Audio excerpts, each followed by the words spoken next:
Good morning. Welcome everyone. Hope everyone is doing good during this pandemic. I'm Shravya from the Postgraduate Department of Criminology and Forensic Science, School of Social Work, Roshnanilaya, Mangaluru would like to privilege to welcome you all for this event. Before we start any event, we seek God's grace. Hence, let's invoke God's choicest blessing upon each of us. I request Anjuke Shashikumar, student from Postgraduation Department of Criminology and Forensic Science, to lead us into prayer.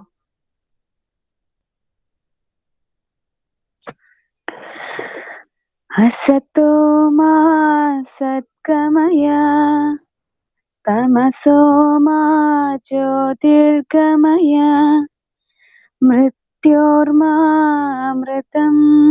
गमय ॐ शान्ति शान्तिः.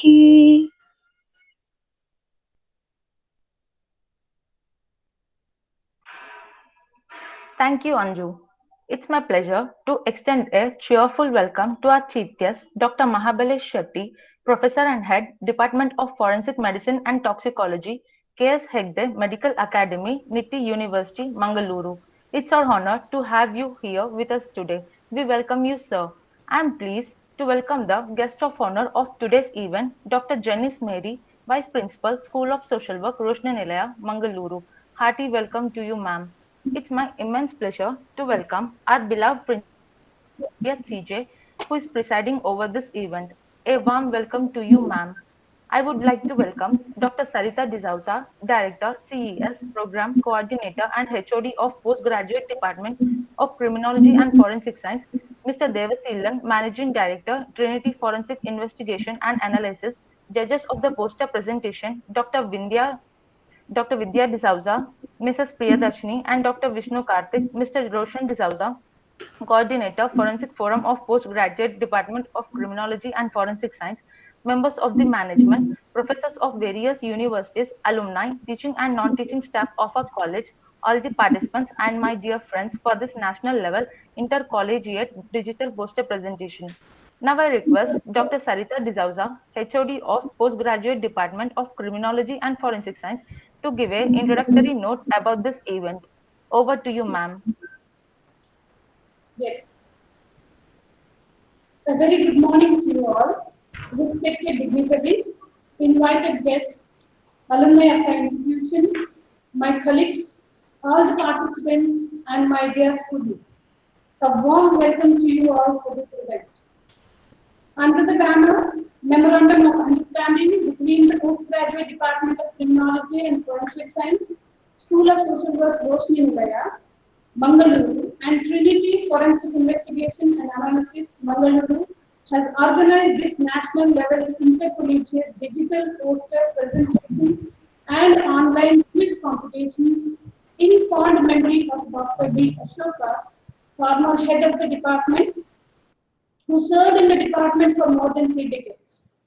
He is the one who has introduced the subject criminology in Mangaluru and was associated with all the law enforcement agencies, academic fraternity, social organizations, and his students as well. This day is special for us for two reasons. One is third death anniversary of our beloved Ashok sir, and the second is the day we had signed MOU with Trinity Forensic Investigation and Analysis, a private agency started under the guidance of Dr. B. Ashoka at Mangaluru and managed by Mr. Devasilan, our alumnus. On this occasion, we pray for the departed soul of Dr. B. Ashoka, and we do cherish the moments spent with him and appreciate the passion he had toward the development of the subject criminology and forensic science.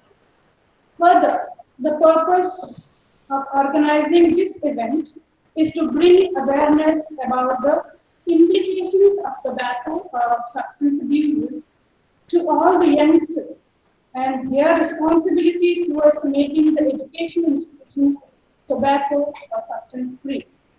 This event is held in continuation with the State Tobacco Control Cell, where our institution declared itself as tobacco substance free on 26th of June 2021. We wanted to get insight from the youngsters only to know how we all can collectively work together, making the higher education institution tobacco or substance free. I am glad that many have responded to the competitions and put forth your thoughts on the post.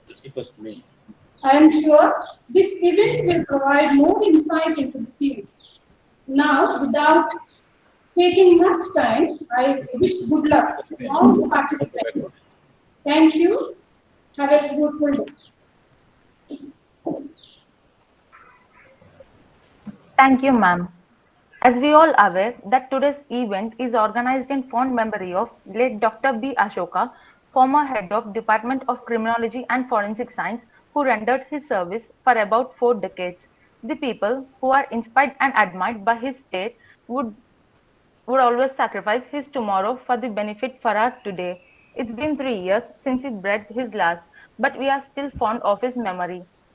It was a loss for everyone where we missed a legendary person who introduced the subject criminology to Mangaluru and uplifted the Department of Criminology and Forensic Science.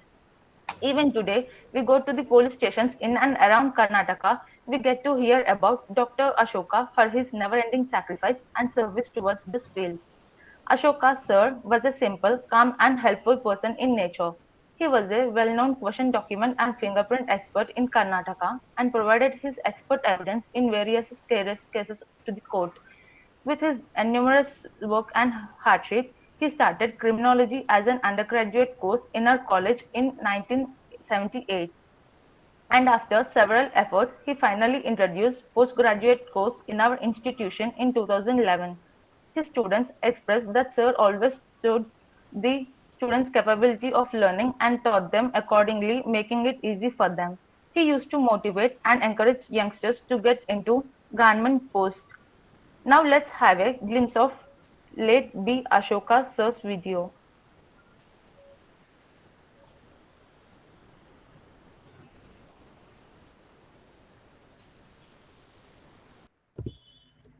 He was a driving force with tremendous energy and vision towards starting UG and PG courses in criminology and forensic science at School of Social Work, Roshni Nilaya. He was a great source of inspiration who constantly boosted my self-esteem, encouraged and supported me throughout. He shared his expertise, skills and knowledge with anyone who was ready to learn. Although he is not present here physically, I still remain grateful to Sir for helping me bloom and molding into what I am today. I am fortunate to be his student and cherish all the good memories and the time spent with him throughout my graduation and post graduation. I miss you, sir. Ashok sir was one of the best master which I have found in my life. He is the person who was having a good knowledge not only in criminology but also in other subjects too. He's the person who was very calm and who had always the positive approach and who had always suggested the students to be a good observer and to be alert in life. He was our mentor. He was instrumental in helping us establish our own lab. So God's blessing and His blessing is definitely on us. Because of Him, we are who we are today. And I definitely do miss Him. I just want to tell you that when we started as a first class of criminology for the 6 students, when he came into Mangaluru for the first time, he was our working guardian. He never treated us as students, he never treated us as he was the HOD. He was always telling us what to do, what not to do. And in a short span of 2 years, we were able to do 6 workshops, conferences. He had a very good reputation everywhere, and everyone knows him as a criminology professor. He was a positive person in my life. I always, till date, remember all instances, examples given by him. He always said in general, "You are a very good driver, so drive safely and don't bother about the other person and his attitude on the road." Crime scenes were always so interesting and we were so enthusiastic to do things in a different way. One of the reasons of what I am today is because of him. His passion, his interest, his dedication to his work has made me and many others strive to do better in life, strive to progress, and strive to achieve something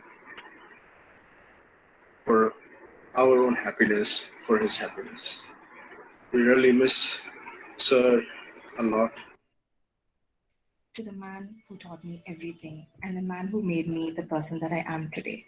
My ambitions, dreams, passions, achievements, and knowledge have all been a gift from you, sir.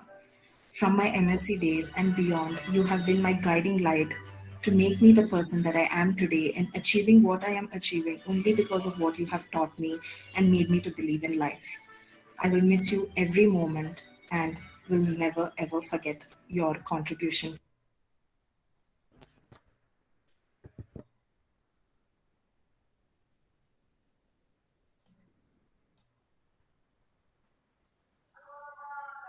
Thank you, Vishnu sir. Now I request all the participants to maintain a minute of silence and pray for the departed soul of late Dr. B. Ashoka.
Thank you, everyone.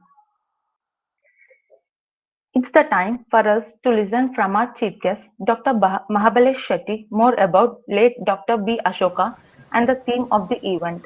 Dr. Mahabalesh sir is a medico-legal consultant for the government of Karnataka and a forensic expert to Karnataka State Police. He served as forensic expert and medico-legal consultant to CBI. He served as honorary faculty for Police Training School, Mangaluru. He is an active member in the Drug and Substance Abuse Prevention Team of Dakshin Kannada District. He performed more than 2,000 postmortems and issued more than 17,000 wound certificates. He published 61 papers in national and international journals. He delivered numerous guest lectures in national, South India, and state conferences, CMEs, and workshops. Sir was also deposed as an expert witness in various courts of Karnataka and Kerala in more than 2,000 criminal cases. Over to you, sir. Good morning. Am I audible? Yes, sir. Good morning. At the outset, I'd like to thank the organizers for giving me the opportunity to be here at this hour. I'd like to thank the principal madam and Sarita madam for giving me the opportunity to share my views and my association with late Professor Dr. B. Ashoka sir. My association with late B. Ashoka sir was almost 2 decades. I met sir in almost in late 90s, and the best part of sir is that he's the epitome of honesty and simplicity. And because of his simplicity, he could blend with people so freely, and his communication skill was so much that he could talk to anybody who come across him. And best part of that was being so literate and so knowledgeable. He never used to boast that he was that, he was this, but he used to always take us with him. I am coming from a medical field, and in late 90s, DK police. I mean, it was DK included even Udupi district, undivided DK district. So it's a big district. Most of the police people who worked here, they were unaware about this word of forensics per se and scientific investigation. It was our sir, Professor Ashoka sir, who introduced what is scientific investigation, what is forensics all about. Crime scene investigations. If at all, if I am been considered as one of the expert in crime scene in this part of Karnataka and even in the northern Kerala, the credit should go to Professor Ashoka sir. And I have been with him to meet many SPs. He used to volunteer himself and ask the superintendent of police. Those days it was superintendent of police. At present it is commissionerate. Is to talk to them. Do you need any help from our side? And each and every SP in those days, it is about late 90s, early 2000, and till the last working day, he used to talk to police. Any help you need, he used to share his knowledge, immense knowledge, and he would ask us if we can put anything. And he introduced me to police training school. And he was one of the best. One of the best in Karnataka, as far as my knowledge goes, limited knowledge goes, in handwriting analysis. And he has helped many of my PG students who are doing phenomenally good in handwriting analysis, even in fingerprinting analysis, even in question document analysis. So I am always grateful to sir. I like to share few things which the last in 2016, when I was the president of South India Medical Legal Association, I had an opportunity to honor sir, but he could not come to our program, the South India conference. So we had been to his house.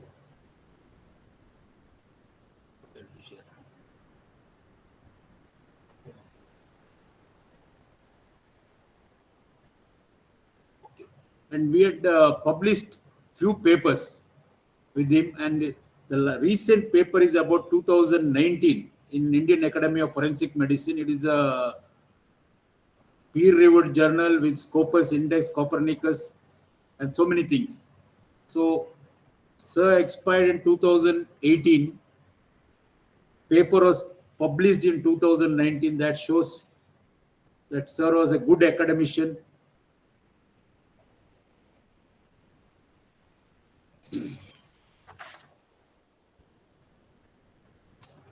Sir has taught me so many things about the fractures of glass, how to go to a crime scene, what is most required thing in crime scene. He used to always say that if you have got a common sense, you can be a good forensic expert. The same thing I used to follow, and I used to tell my PGs, and most of my PGs are doing phenomenally good in different parts of country, and there also they have been telling only one thing: if you have got a common sense, you will be a good forensic expert. The whole credit for my growth or my PG's growth this goes to Professor Ashoka sir. And sir happens to be my neighbor. So we have been to his house in 2016, where he was not well, and we went to his home and we felicitated.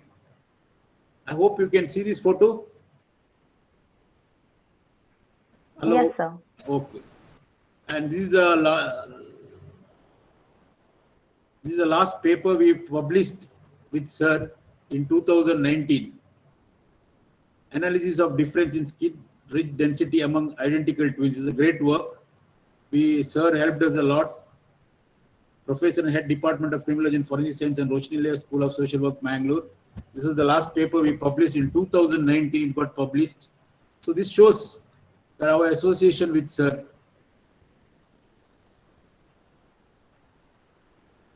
And I think I am done with this, my association with the sir's introduction part.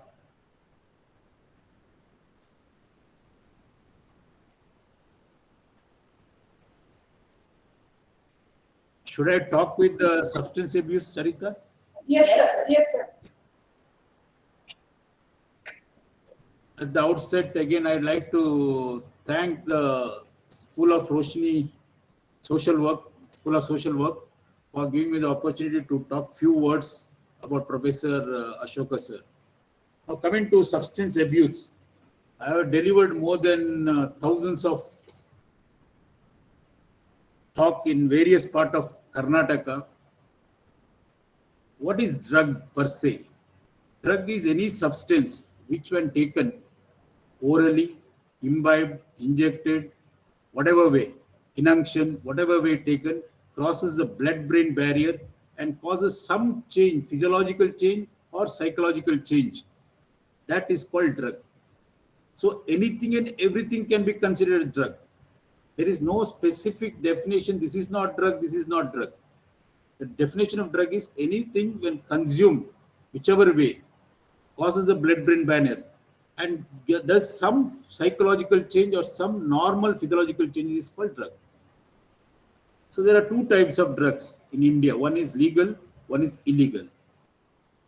Who has divided legal? Government of India.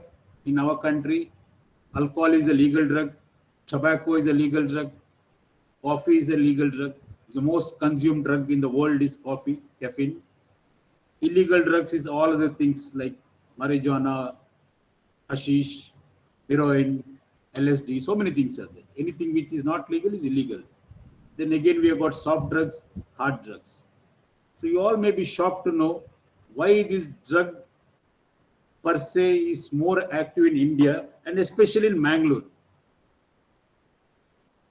We should be grateful to our police law enforcement authority because always sir used to tell, Ashoka sir used to tell, if at all a crime can be controlled, it should be controlled not by the police per se, it should be controlled by the public per se. You can't control the crime saying that police are there. It's impossible, humanly impossible that police can come always and control crime. So it is a public per se, we should help the police to control. So what has happened in Mangalore is we have caught almost 3,000 to 4,000 cases per year when it comes to drug abuse, drug consumption, drug transportation, and all those things. You may be shocked to know why this drug business is flourishing. It is almost $900 billion business. It is the second most sort of business in the world. The first one is arms and ammunition, that is submarine, aircraft, rifle, bullet, Bofors, everything comes in that. That is first one. The second one is illicit drug trafficking. The third one is petroleum products. The whole of Gulf and even Russia, America, they all produce petrol. That comes third. So you can wonder now why this drug abuse, drugs are flourishing. It is nothing but money. Only money, money, money. So what happened to why our students are getting caught? Friends, I have written enough and more letter to UGC asking that please don't criminalize the student because he has consumed drug. The reason is very simple. Our prefrontal cortex, that is a part of the brain in the front part of the brain, prefrontal cortex is not developed up to the age of 23 to 24 years. It develops only after 23 to 24 years. Till 23 years, this particular prefrontal cortex is not developed. Then the decision, what is the role of prefrontal cortex? What is the role? So, if it is not developed, what happens to the student? Please remember the prefrontal cortex is develops only after 24 years. So what happens after 24 years? The prefrontal cortex is one which controls the impulse of a person. So the youngster who is a college going student, his prefrontal cortex is not developed. Impulse is not controlled. Planning for the future is not there. Predicting the consequence of what he does is not there with him. Not anticipating, if I do this, this will happen. So all these things, foreseeing is not there. Control of emotion is not there. Decision making is not there in this particular age group.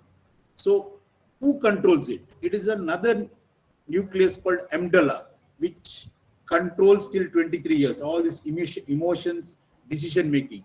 So sudden outburst, impulse. Youngsters always have got an impulse. Sudden. What is impulse? Impulse is irresistible action of a person without motive or forethought. Suddenly they'll burst and do whatever they want. If a simple thing, if I ask a boy, I will give you 10,000 rupees, will you drive vehicle at 100 kilometers speed in front of Roshini? He will drive. If somebody asks me, I'll give you 50,000 rupees, will you drive the bike in the same speed? I will not, nor anybody of my age group. That is the difference. So what has happened? It is easy way to get the student community into this drug racket. Show them all heaven. You consume cigarette, it will happen this thing. You will consume that, it happen this thing. Friends, you may be shocked to know one more thing. Every day, 50,000 new people, new first-time smoker join this smoking community. 50,000, phenomenally big number. Highest, number one in the world. We have beaten even China. So every day, 50,000 new smokers join this particular thing. So what is bad, you may ask? Why smoking is bad? Smoking is bad not only for the health, for all other purpose, but friends, this nicotine per se is a gateway drug. What is gateway drug? Now you may ask. So gateway drug is one drug which, so why people take drug? To get the psychoactive amines like trigger senses, feel happy. Some people feel happy by driving. Some people happy by talking to girls. Some people happy by talking to boys, going to movie, all those things. So, but some people are not happy with anything. For them, they need alcohol, they need cigarette. Then still the dopamines, what is released, gets saturated. Then they may go to one step ahead. So this so-called gateway drugs, these drugs, what they will do, the person who consumes cigarette at the age of 12 to 20 is definitely more prone to go for higher drugs. So these are the problems when in smoking. So how to stop all these things? Why it starts? It starts very clearly because 4 people are smoking and I'm a newcomer to the college. I want to get into the group. How can I get into the group? If I don't smoke, they won't allow me into the group. So to blend with the people, I will also start smoking. That is peer pressure. Then escapism. Why people start drugs? Escapism. I am not able to face the society. I want to become big, but I am not able to. I want to score good marks. I am not able to do. Another important thing, communication. We are not communicating with our, I'm talking about the parents. They are not communicating. Both parents, father, mother are working, and nowadays 1 or 2 or 3 kids, not like before 5 or 6 kids, no joint family, nothing. The boy comes home or girls comes home, does nothing, watches TV, sleeps, mobile, sleep, nothing else. Hardly she communicates with the parents, mother.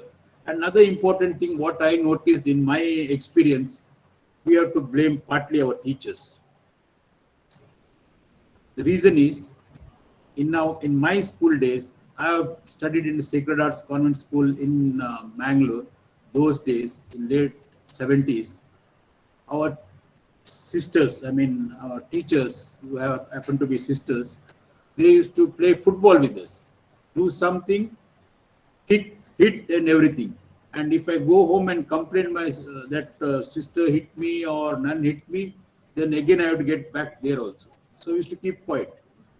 Today, in my medical legal practice, every now and then, at least pre-COVID 2020, we used to get cases saying that teacher hit, sister Nirmala hit, sister Vaze hit, sister teacher Saraswati hit. What they did? They gave a slap on us. They just held ear. And parents coming to the hospital and asking us to book a medical legal case against the teacher. And later we found that this boy, I have been following them. because we have got records, whole sort of his address proof is there. We follow up and see. This boy happened to be a drug addict after 10 years. Whom to blame? Met his parents and told, do you remember when I requested you don't file a case against a teacher or against a sister who happens to be a teacher in certain school? But least bothered. So what has happened? You have to blame our teachers because no physical punishment. Because UGC and schools are told anybody doing physical punishment will be harmed. I, for one, believe in physical punishment because my own experience, I have been beaten up many times by my teachers. So I am fine here. I don't smoke, I don't drink. But the present generation who have never seen physical violence, physical treatment from their teachers, today they smoke, they drink, and they have gone one step ahead for marijuana, ganja, which is very freely available here. You may ask why police are not stopping. Police are stopping. Police can't stop. It is we the one who have to complain to the police that this is happening in our neighborhood. The COPTA Act has been implemented very well in Mangaluru, and I request our school authorities, if you find any of your student who smoke in front of the college, please inform police officer. It is always confidential. So one is to get into the system, peer pressure, escapism, want to do something good, not able to do, not able to communicate with the parents. Parents are not able to convince the child. Decision making is not this. The skill thing is not taught in the school. That is one more thing.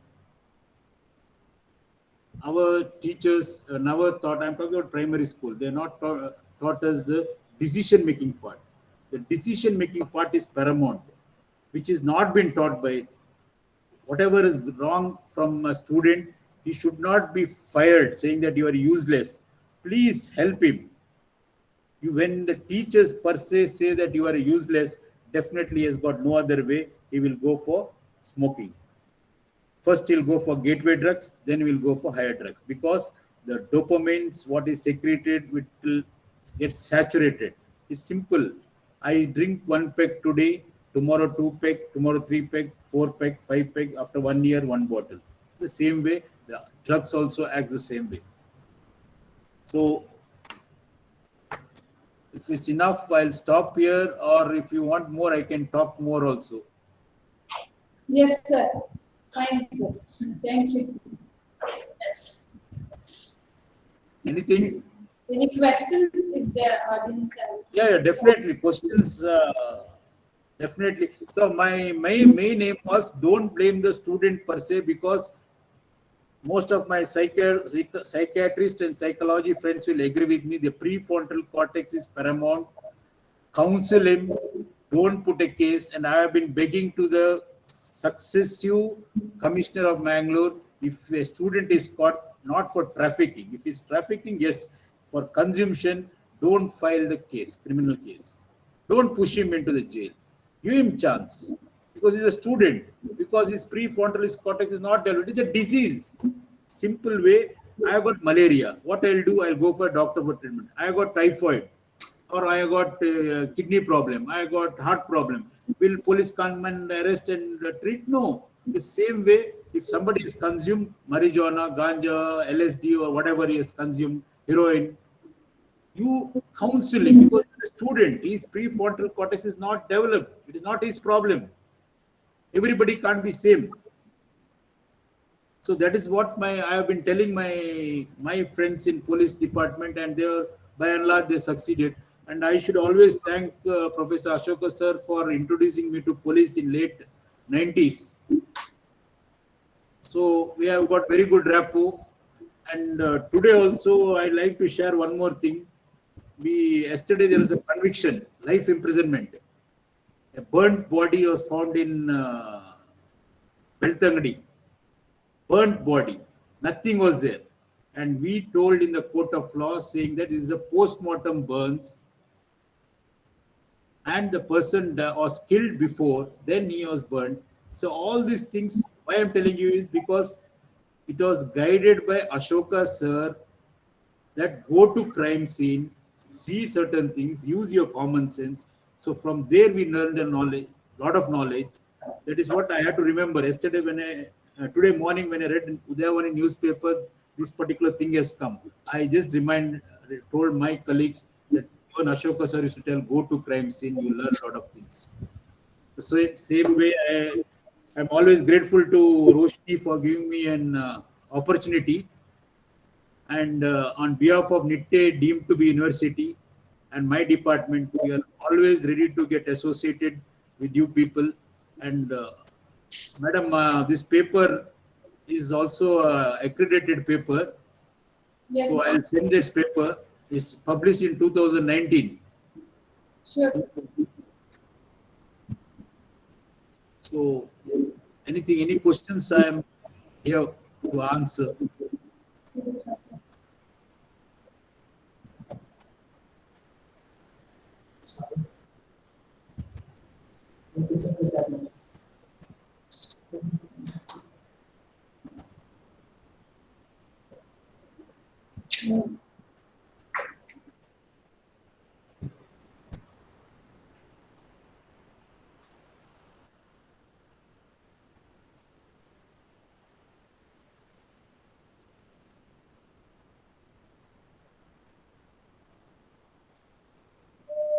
Participants, if you have any questions, you can clear with Dr. Mahabalesh sir.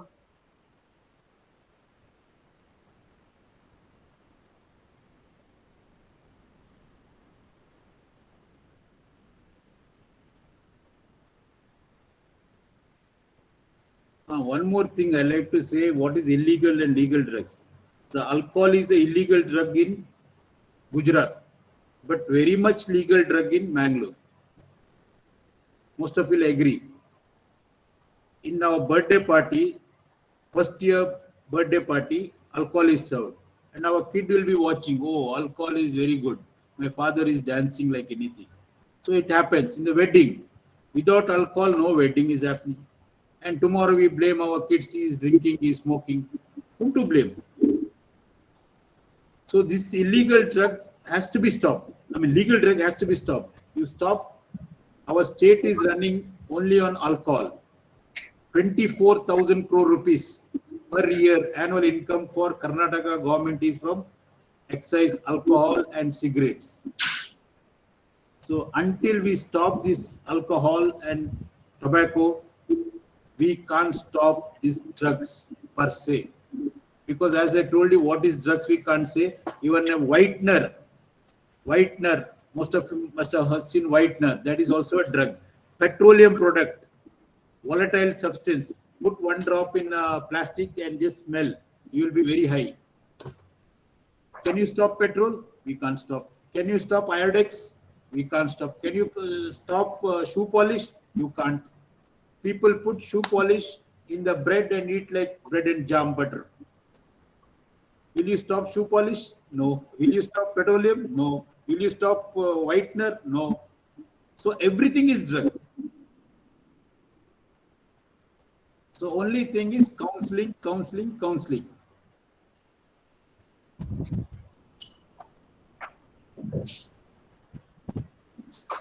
Have anybody heard of magic mushrooms? Magic mushroom. It is available for Yes, 100 sir. rupees in our Ooty, Coimbatore, that particular area, Nilgiris belt. 100 rupees. The minute you take that particular thing, is psychoactive substance, you get high. If somebody catches in Mangalore, they don't know what is magic mushroom. Mushroom, ಒಳ್ಳೆ ಪದಾರ್ಥ ಒಳ್ಳೆ ಆಗ್ತದೆ sir. Yes, yes. Good curry. That is a drug. Cactus, there are so many cactus. So many things are there. So it is not in the hand of the government to per se to stop. It is we, the citizen of this country, great country, we have to stop. And why people are targeting our country is because very precarious state. One side eastern, one side western. Golden Triangle, Golden Crescent. Have you heard of this word? Golden Crescent. Golden Crescent is Afghanistan, Pakistan, Iran. Golden Triangle is Burma, Laos, Thailand. Both are pumping. Golden Crescent is Islamic country. They are pumping opium. Golden Triangle is most of Buddhist country. They are pumping synthetic drugs, methamphetamine, amphetamine, LSDs, all those things. Because India is a huge population, huge money. So it is impossible for any government to stop it.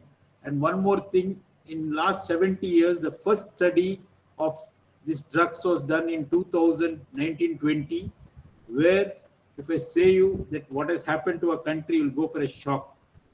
There are almost 30 crore people are addicted to alcohol. 16 crores without alcohol, they can't survive a day. 16 crores. 16 crore people are addicted to alcohol, and government is telling please drink, otherwise we are not able to pay salary, and that salary is given to UGC, that salary is given to doctors in PSC. It's a vicious cycle.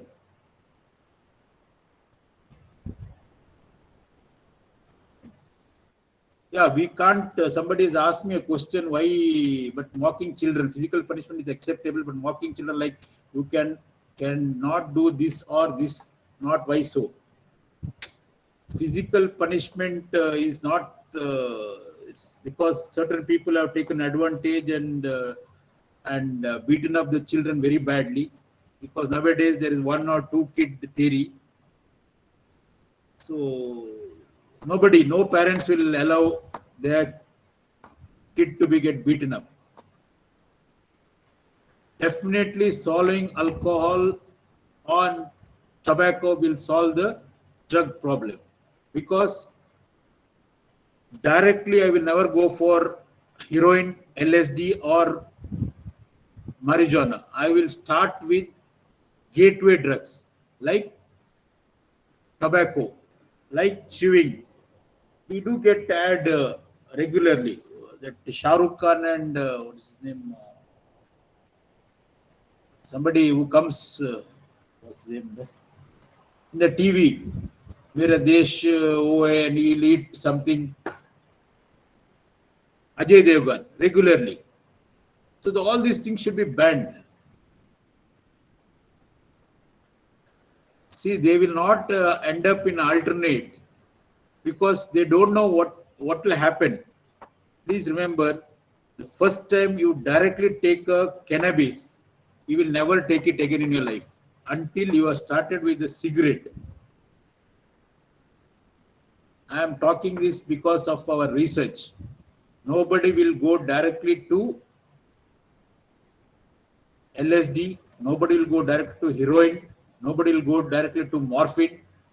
He will start with smoking, he will start with the painkiller. Over the table counter, they get a lot of drugs, painkillers.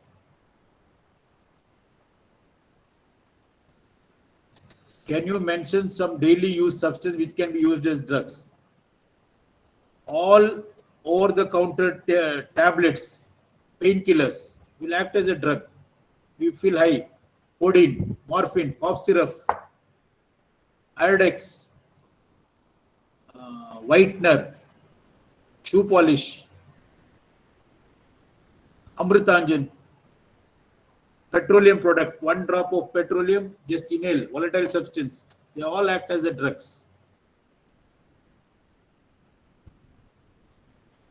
Any questions? Harita, Unta? ನಾನು PPT ಮಾಡಿಲ್ಲ ಯಾಕಂತ ಹೇಳಿದ್ರೆ ಇದು ಬೇಡ ಅಂತ. Yes, sir.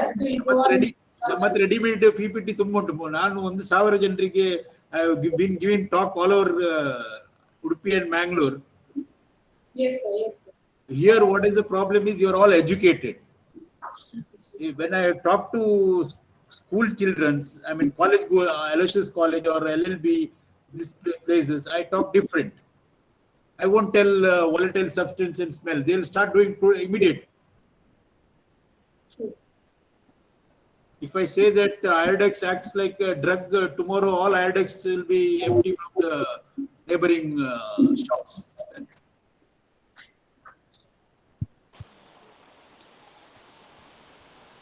Hi, sir. I have a question.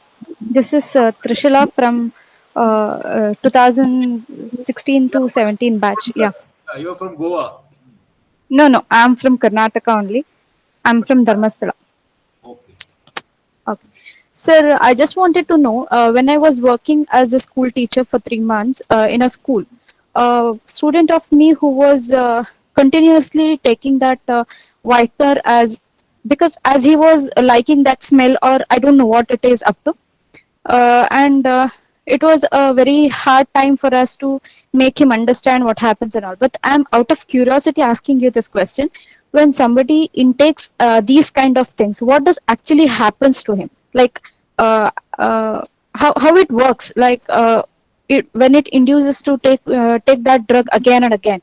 So Yes. what it really happens? I just want to know. See, what happens here is these dopamines get released. So once dopamines get released, it's like keeping happy. So Yeah. if I listen to a music, I feel happy. If Yeah. I go to Ghat section, when I see certain things, hilly regions, I feel happy. If I go to some person who is coming from northern India, when he sees sea, he feels happy, right? Yeah. Yeah. So the same thing happens when I take a drug. So it's escapism. All this tension and all those things away, I will take some drug so that my Okay. dopamine get released. I feel happy for certain time. Again, saturation point is then I have to take little more, then little more, then little more. See, one Yeah. more thing I never understood in my life myself. Alcohol is considered as a depressive drugs. In classification of our drug classification, it is not hallucinogen, it is a depressive drugs. But when I'm happy also I consume alcohol, when I'm depressed also I consume alcohol. Have you ever seen anybody coming out of the bar or anywhere happily? One, after drinking 3 4 packs they'll be depressed, Yeah. but still we consume. My girlfriend leaves me and goes, I consume alcohol. I pass first class, I consume alcohol. Still, I have not understood why people, because of the reason is escapism. I have to get escape, go away from all these things. So it is totally a psychological behavior you're talking. Yes, it is a psychoactive. Amines are released, and it produces happiness. It is Okay. called pseudo happiness. It is not Yeah. real happiness. It's pseudo happiness. Okay. Thank you, sir.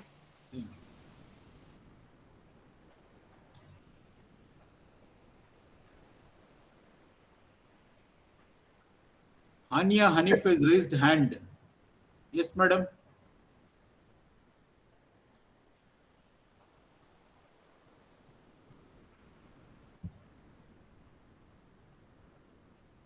People use certain medication like no addiction and all without knowledge of the person what to do, what do say about that.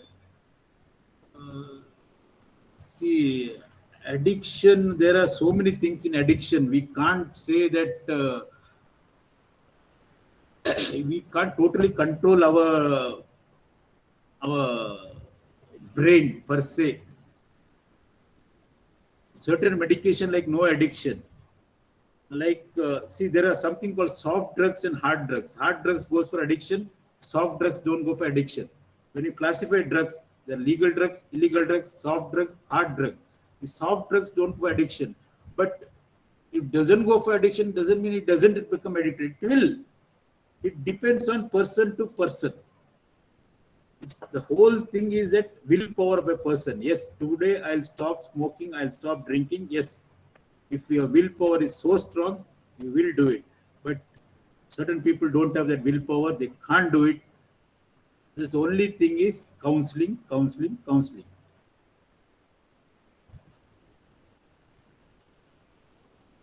You first of all you have to consider this drug addiction as a disease, not like some criminal has come to us. The minute you think he is a criminal, the whole purpose is lost.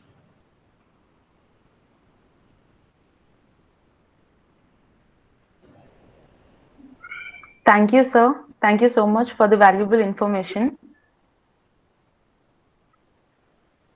Before we go for the actual presentation of posters, I request our principal, Dr. Juliet CJ, to put forth a few words for the day. Over to you, ma'am.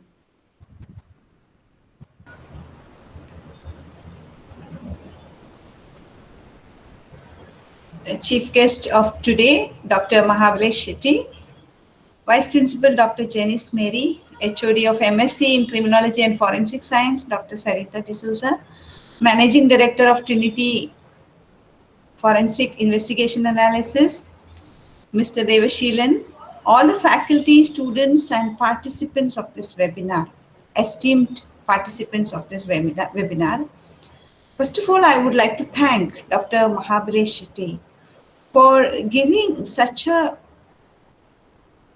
wide exposure to the global scenario of drug addiction as well as the national scenario, even giving the economic analysis behind the drug trafficking and drug business, substance business, and finally focusing on the aspect of need for counseling.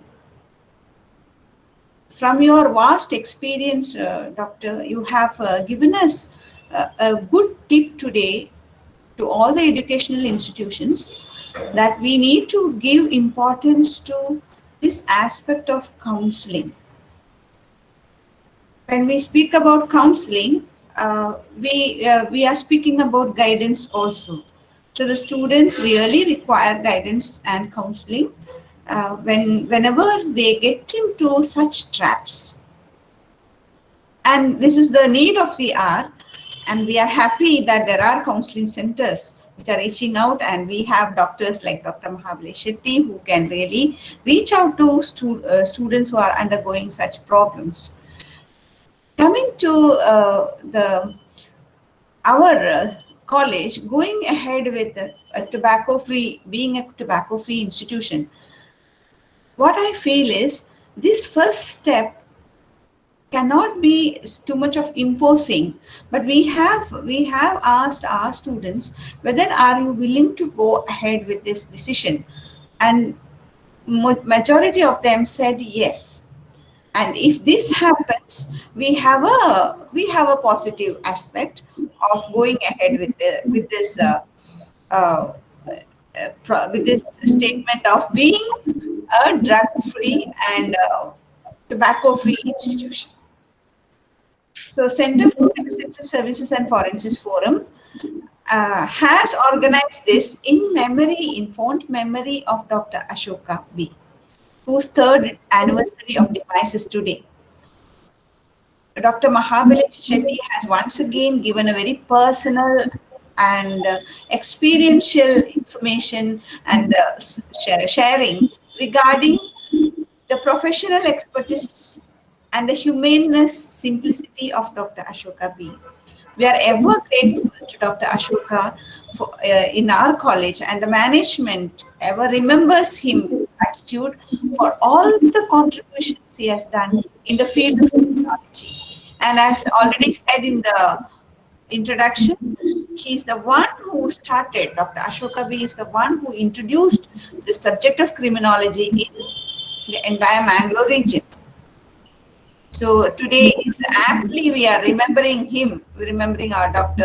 Ashoka with gratitude, and we are happy we are having this webinar wherein we are trying to encourage our youth to identify where are we right now with regard to our own choices. The choices are very, very important in life.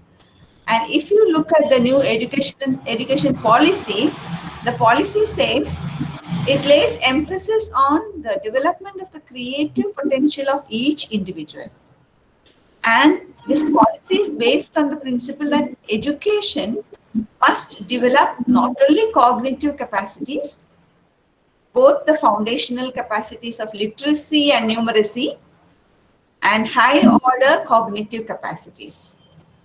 like critical thinking and problem solving, but also social, ethical, and emotional capacities and dispositions. I believe Dr. Ashoka B was one such professor who desired that his students perform in profession as well as in life with higher order capabilities of mind, heart, and skills. So we commemorate Sir Ashok Sir with reverence and gratitude.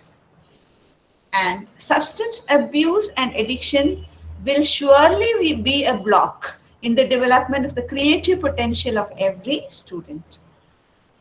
So through this webinar, we look forward to an effective outcome, which will have a concrete outcome in terms of promoting substance-free campuses all over India. If all the colleges become substance-free, then one can imagine how productive, efficient, and skilled and creative graduates will emerge from every institution.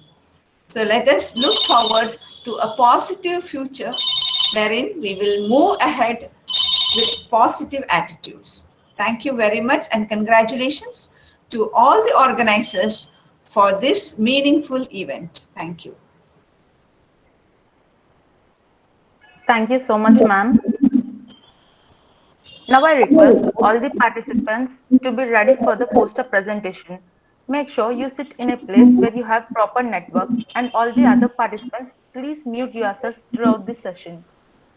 Guidelines for the participants who are presenting the posters today are: each participant is given 5 minutes for the presentation and 5 minutes for the question and answer session. Make sure there would be no disturbance around you. The medium of communication should be English. The judgment will be based on compliance with theme, creativity and innovation, presentation skills and originality. Now I request Ms. Srinidhi, Assistant Professor of PG Department of Criminology and Forensic Science, to introduce the judges of the poster presentations. Over to you, ma'am. Good morning, everyone present. On the behalf of the institution and department, I take the privilege to welcome the jury. Today, we have Dr. Vidya Vinatra D'Souza from Social Science aspect, Mrs. Priyadarshini from Psychological aspect, and Dr. Vishnu Karthik from Criminology and Forensic Science with Medical aspect as our judges. Dr. Vidya Vinatra D'Souza is an assistant professor for PG Department of Social Work at St. Aloysius College, Mangaluru. She is serving since 10 years. Ma'am has pursued a PhD from University of Mysore on issues of deep sea fishermen. Ma'am is also a freelance soft skill teacher and a public speaker. Her area of interest are human rights, time management, stress management, rights of women and children, and life skills. Ma'am, I request you to convey the message of enthusiasm to the participants, ma'am. Over to you, ma'am. Thank you so much. First of all, I would like to thank School of Social Work, Roshan Nilaya, for organizing such a beautiful program. It's actually my privilege to be a part of a program in memory of my sir, Dr. Ashok. So a heartfelt wishes to all the students or the participants of this poster presentation competition. The topic that is given to you by the organizers is very much relevant in the present times. We all understand that this is the present scenario, this menace of abuse or substances or the drug addiction, and all this is really going on everywhere.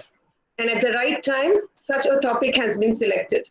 And while preparing your posters, I'm sure you all have gone through a lot of material, you have read a lot of literature, and you have gone through the works of other people in the same area. That itself has given you some knowledge, I'm sure. So with that thought of, with that thought in mind, I once again wish all of you a very good luck as well as best wishes so that you present your posters in the brightest way possible. Best wishes, students. Heartfelt welcome to you, ma'am, and thank you, ma'am. Okay.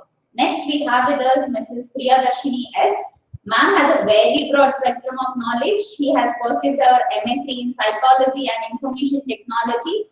Ma'am has completed her PG Diploma in Human Resource Management. Ma'am has completed her BA and MBA in Education Management. Currently, she is working and pursuing PhD in Psychology in Srinivas University. Ma'am has total work experience of 14.5 years and currently she is working as an assistant professor in clinical psychology at Srinivas University, Mukka, and consulting psychologist in Srinivas Hospital, Mukka.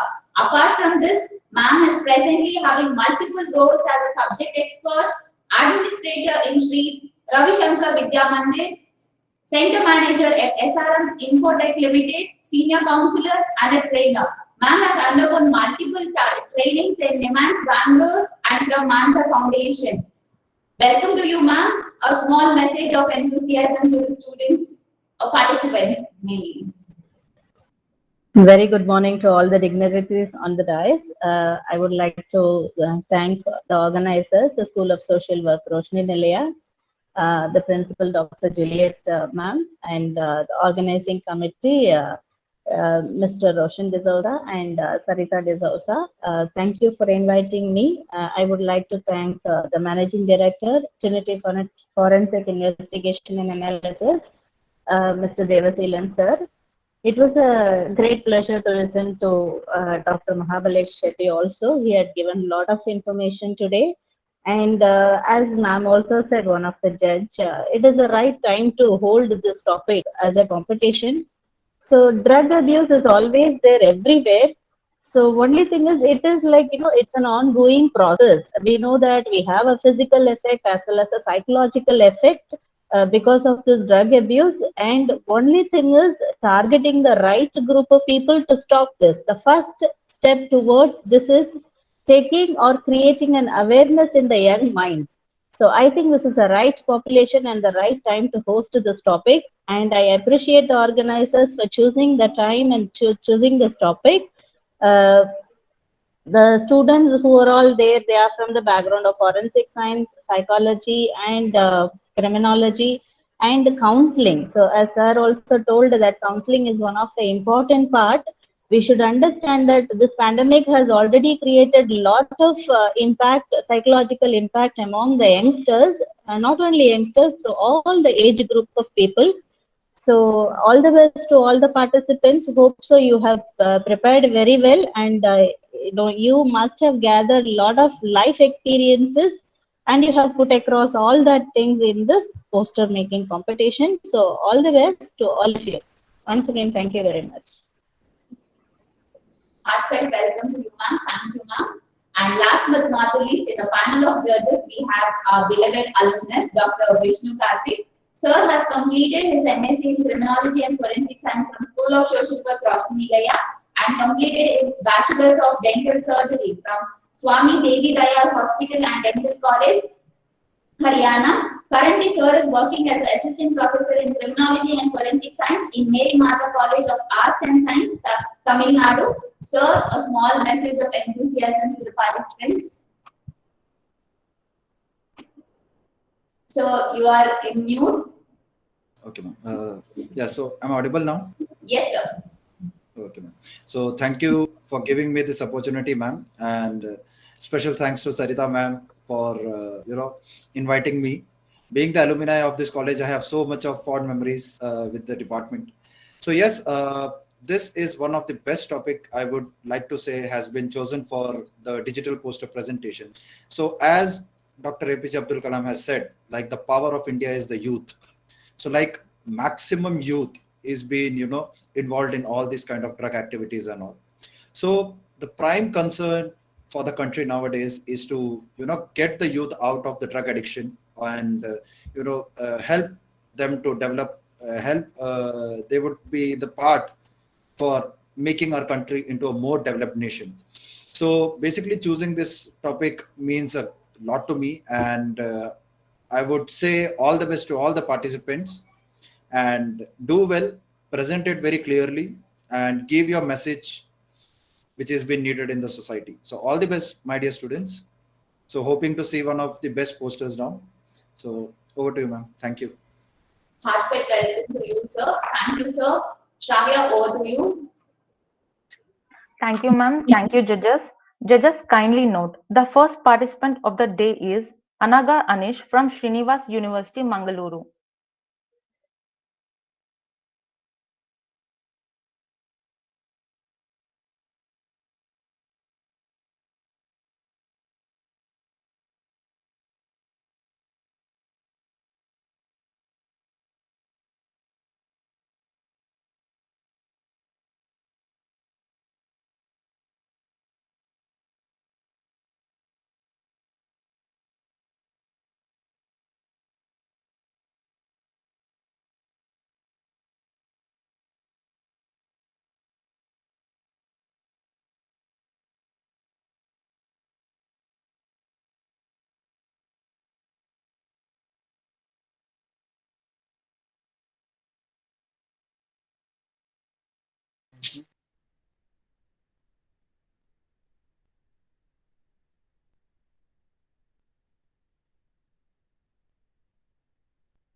Annaga Anish from Mangaluru, from Srinivas University. Are you there?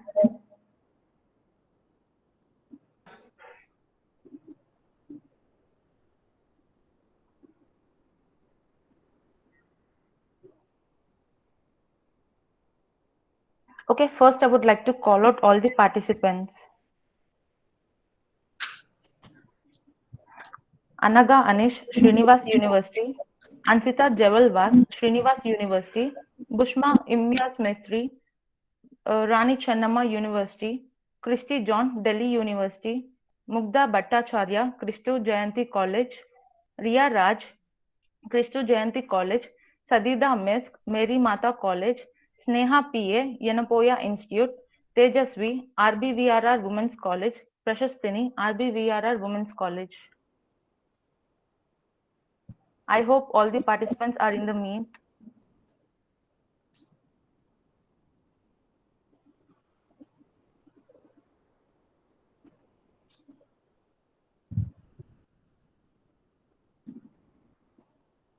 Participants, a minute will be given for you. If you don't speak up within a minute, then we'll switch on to the next participant. Shravi, you can give your minute and then switch on to the second participant. Okay, ma'am.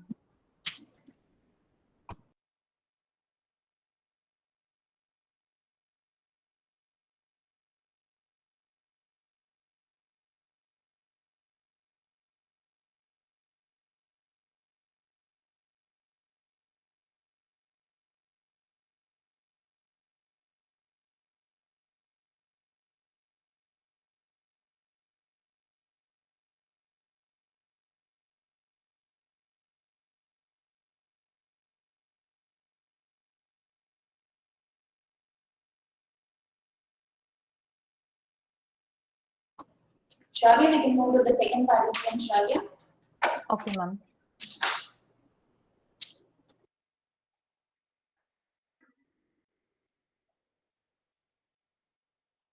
So the second participant is Ansita Javalvas from Srinivas University.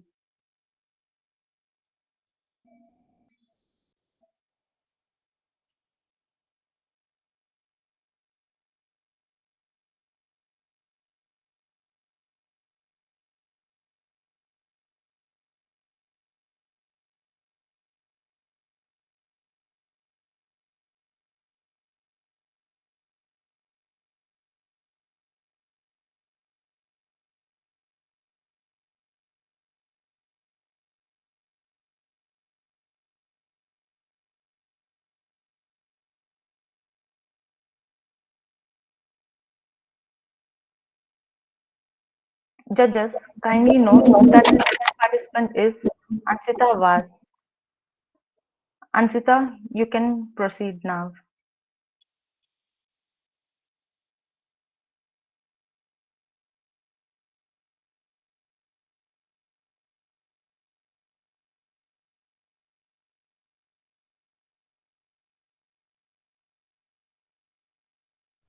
Yeah.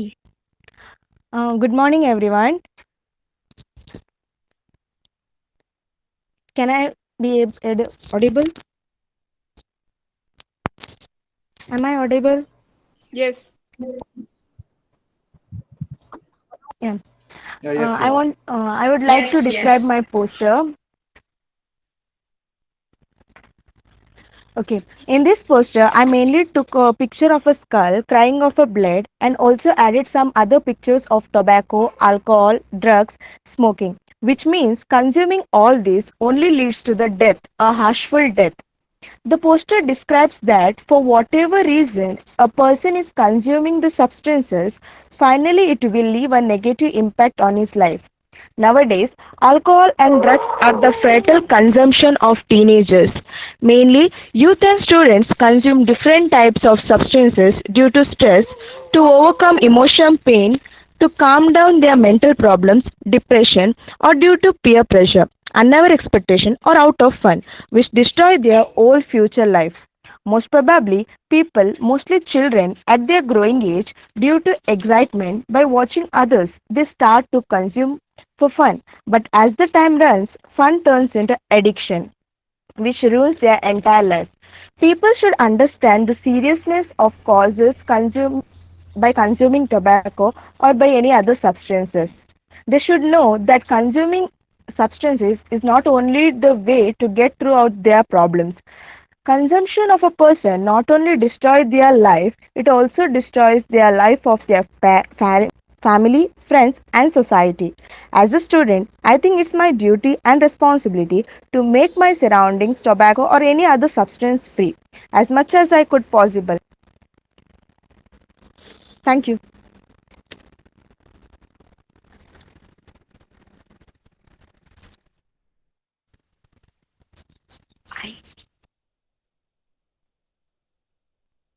Thank you, Anshita. Judges can clarify if you have any queries.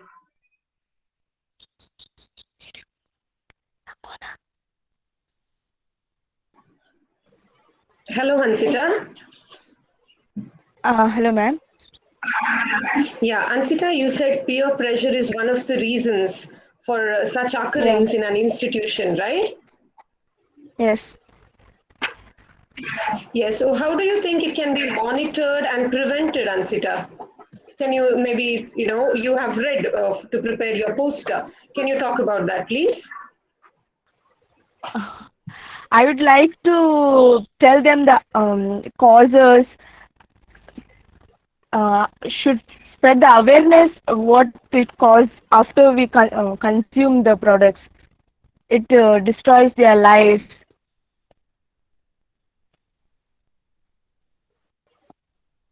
Okay, so you're mainly talking about creating awareness. So, anything Yeah, that you I'm want to talking talk about about monitoring? um, Anything about monitoring?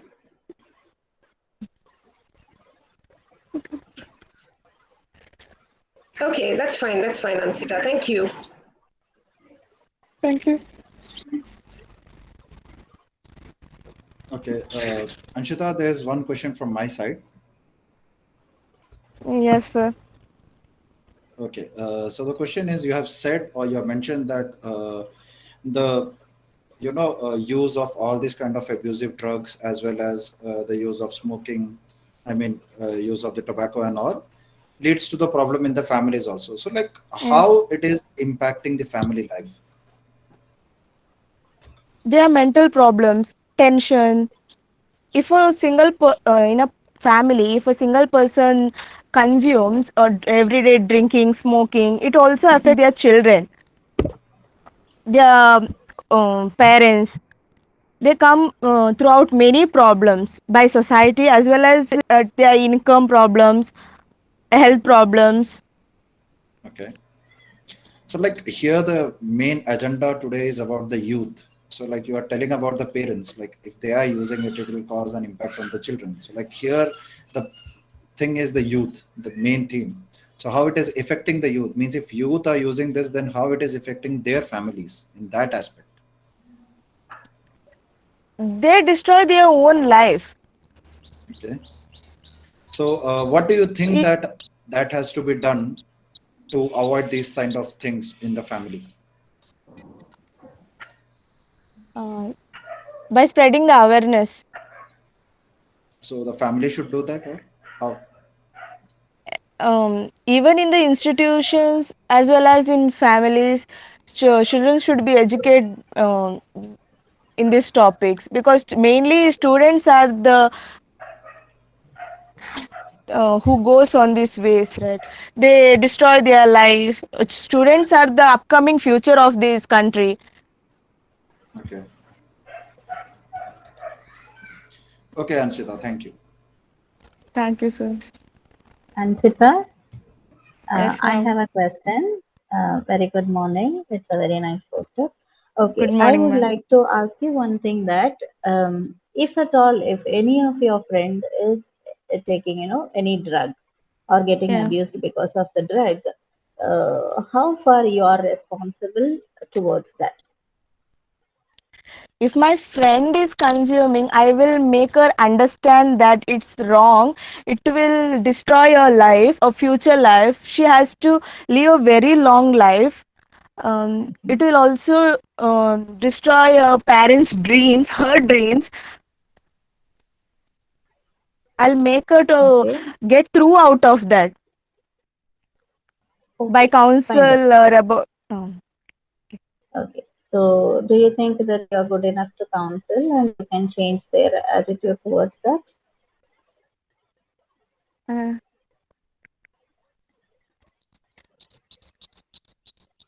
okay, thank you very much. Anshita, one more thing, just last one small question. Yes, You sir. have mentioned about all the things in this. So my point is, like, from the criminological point of view, how this is gonna affect the youth, the Oh. abuse. I mean, the drug abuse or the substance abuse, can be tobacco, anything.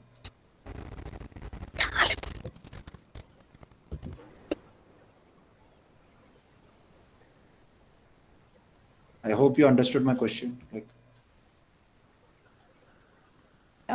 Some people, after taking drugs, they will be not in their normal conscious. They will do something serious offense, like what to say. They so you um, mean to say they tend to lose their mind and can commit a crime? lose their mind control and they'll do something other unoffense works and all Okay, okay, Anshita. unconscious. Okay, thank you very much. Thank you, sir.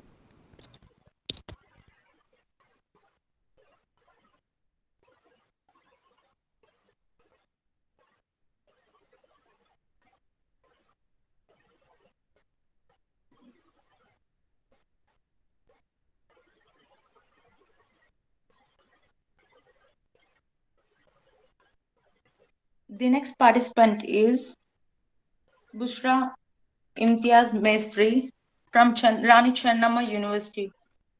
You can proceed now. Yeah, hello. Shall I have to order yeah, on my video? Hello? Yes. You can, Bushra. I have to or I can just speak? Hello?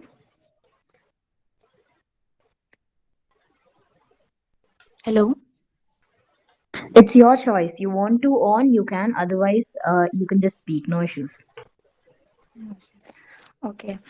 Um, Good morning, everyone. My name is Bushra Mistry from Rani Chennamma University, Belgavi. As you all know, the topic for today is substance and tobacco-free institution and students' role in it. As we all know that youth is the future of India. And I think to make our future bright, we don't need lighters. All we need is a little bit of hope and determination. And that the key of our lives lays in our own hands. All we have to do is choose between keeping the control of our lives in our hands or to surrender ourselves to intoxications. As you can see in my poster, it says it is one's own hand to choose if we want knowledge and bright future or fall into a lure of darkness which ends our control in life. As students and youths, we play a vital role in developing our society. We can arrange monthly activities such as group discussion, counseling sessions, and competitions like today, quiz competitions, poster making, etc., to have serious discussion on some serious topics where we can discuss the rights and wrongs of society. We as students can create our own slogans and put themselves to create awareness in colleges. We can conduct awareness programs and help our fellow mates who are into bad habits. We can ask the important questions: what is the use of getting intoxicated, in which we lose ourselves and harm ourselves and subjected to fatal illnesses and become victims of intoxications. We not only become victims, but also we can become criminals. As we lose ourselves, we can harm others and make others victims to our crimes. The colleges, I think we can instruct colleges to have counseling sessions, individual counseling sessions, and to help our fellow mates who are depressed and are into bad habits. And this is how we can all have all stay healthy mentally and physically. My poster also shows two sides of a college student. One side is the bright side of a graduate who has accomplished a degree and is all the ways to achieve it. Group discussion, counselings, and not getting intoxicated. And the other side is the dark side, where we can see that the person has lost all control in life and is subjected to diseases and uh, how he goes down in his life. The government also has taken initiatives such as tobacco-free institution, tobacco-free localities around schools and colleges.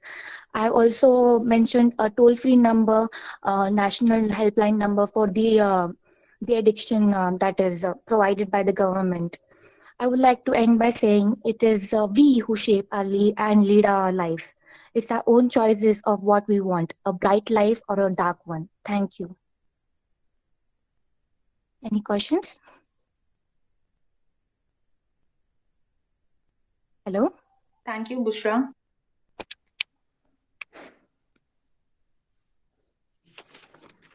Judges can clarify if you have any queries.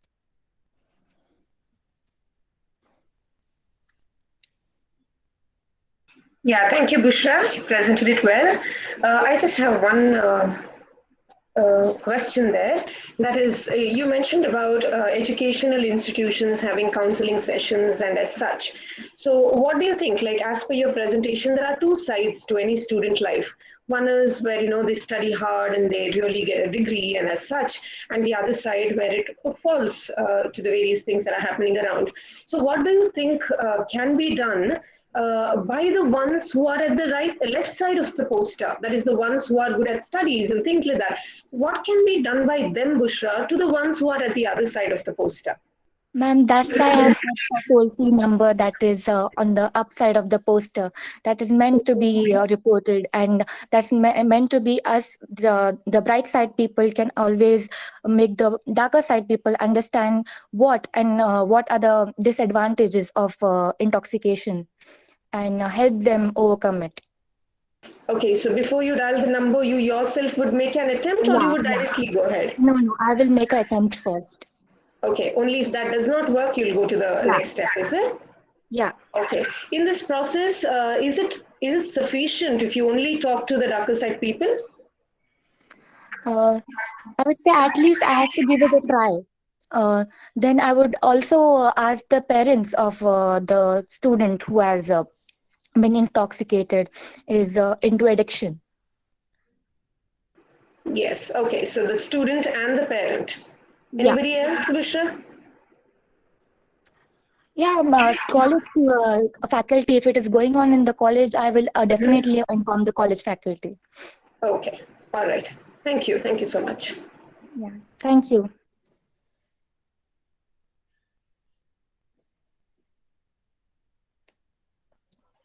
Good morning, Bushra.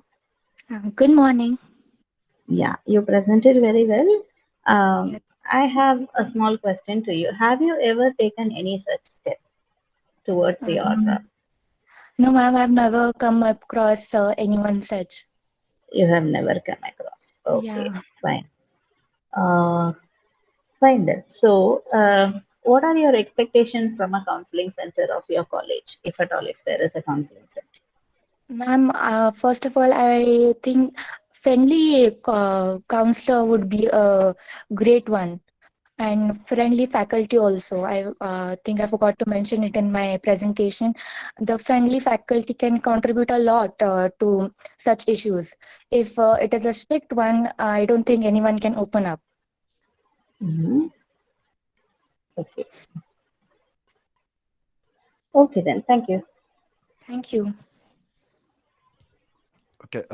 So my question is, you have first of all, your presentation is like very innovative, and the poster is like very innovative. You have shown the darker side as well as the brighter side of the college. So it depends on how the student chooses it, right?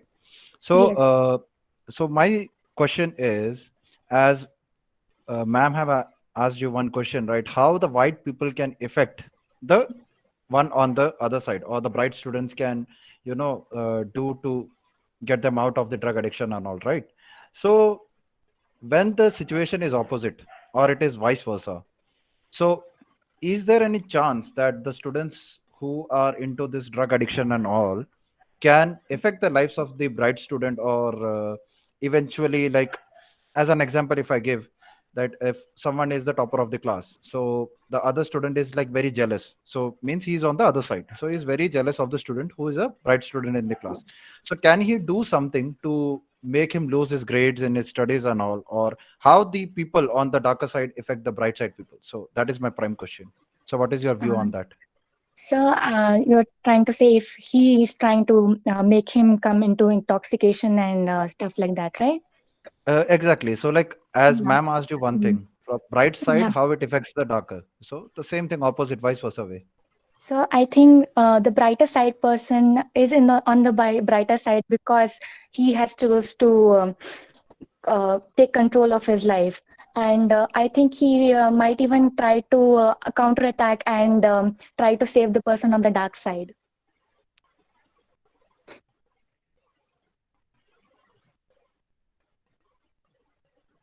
Hello.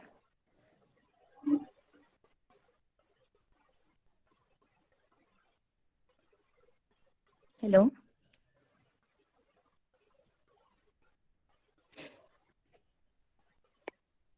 Once again, I'm so sorry. Can you just repeat it again? I lost my connection in between. Okay. So I was saying that the person on the bright side is on the bright side because he has taken control of his life. And if small instigations and stuff can pull him down, it won't be such. But he can actually counterattack the person on the darker side to actually get overcome the intoxication and actually help him understand what disadvantages intoxication has. As you Okay. said, he's the topper of the class. Exactly. So, there's one thing, like, you have heard of the term peer pressure, right? Yeah. So, the peer pressure can also make that bright side to come on the darker aspect. Um, so peer pressure is also dependent upon yourself, your mentality, your decisions in life. I think. That's what is the peer pressure. It's the pressure which Yeah. is being given by, like, if you see a class, there will be 20 students, suppose. So out of which 13 will be on the darker side. Only the 7 will be on the brighter side, right? So the peer pressure which will be applied by the 13 students will be more on 7, right? Yeah, but the 7 also can group together and help the 13, right? So I don't agree with that from my side, because you see, like, for the first 7, there will be competition in between them. So for this aspect, how they are gonna, come together and fight against the darker aspect, or you can say the drug abuse people. Competition is also a motivation. In competition, I don't think they might even consider going into intoxication and destroying their life because they want to be successful. So if they get stressed out and they ask someone who is from the intoxicated side whether what to do, so he'll say, drink some alcohol, you will be stress free. So then, So I think it can be possible, but I don't think thank they you. That's the might thing. go for it. That's it. That's it. Thank you so much. It was a very good posture, very innovative. Thank you. Thank you. Participants, please kindly note, please turn on your camera. The next participant is Christy John from Delhi University. Am I audible? Hello, am I audible? Yeah, yeah, yes, you are. Yes, you are. Yes, you are. Okay. So can I start? All the best. Go ahead. Okay. It is imperative to quote the words of Marsha Ratzel. If you want to improve your student skill, gradually turn over the responsibility to them and help them to build skills that reinforce hard work, preparation, and practice. A very pleasant good morning to all. Myself, Christy John, doing PG in Forensic Science from Delhi University. I attempt to highlight the student responsibility towards tobacco or substance-free institute through my poster. Questions like why we need a substance-free institute, what kind of responsibility is rested on students, which all ways a student can get trapped, what might be the consequences, and how you can escape out is try to answer through this poster. Center of the focus I given to the guaranteed principle followed, that is, learn without distraction or fear of being bullied or victimized. In order to ensure a safe environment for learning, each and every student have the responsibility as implied on either sides of the poster. They have to participate in student government organizations, maintain good citizenship, volunteer to serve on decision making, treat peers and teachers with respect, report to the authorities about the weapon possession, drug use or sale, bullying threats, intimidation, victimization, or gang activity. They need to advocate programs of peer mediation, conflict resolution, peer assistant leadership, teen cause, anger management, etc. Follow the code of the conduct. Serve as a big brother or a big sister or a mentor or a tutor to your colleagues, parents, and younger students. That's why the center of the focus of the poster is given to why we need a substance free institute and what a student should do to promote it.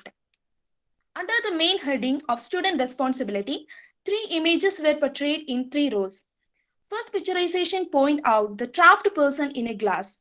Even the one end of the glass surface is open, the person faces difficulty to escape. Cigarettes, alcohol, drug slips, loaded syringe above the glass indicates the trap. Shattered abused substances around the glass represents the force applied by the person is not enough to escape out. The third image implies the inability of hand to hold the pencil or pen for creation. It has been restricted by the drugs. Center image shows the scenario that the student undergoes when exposed to such a situation. Understood that now you are trapped and you need the help to escape.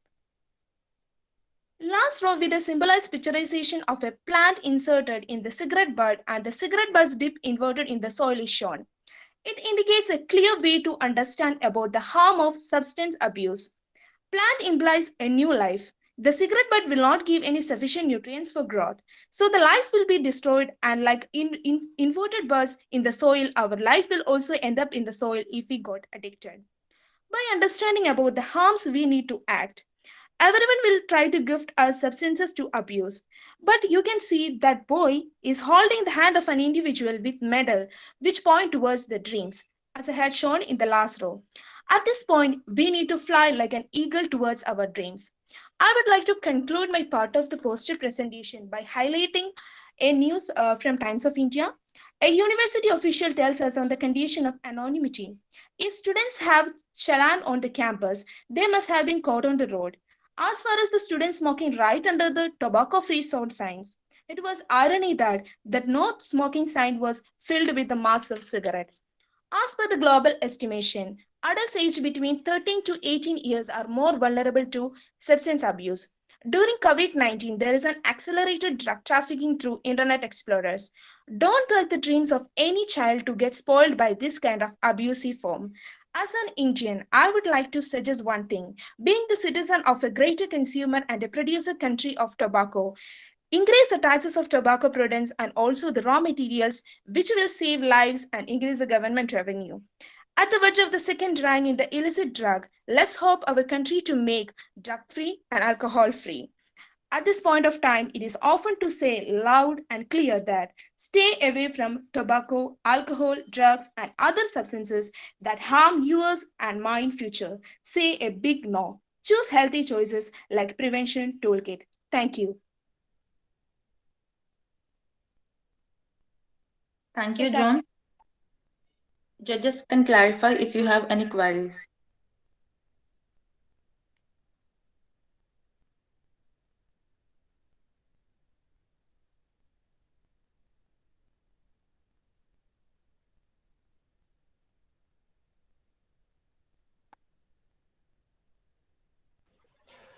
Good morning, Christy John. Good morning, ma'am. Yeah, it was a wonderful presentation. Thank you for presenting. I would like to know your opinion on social drinking.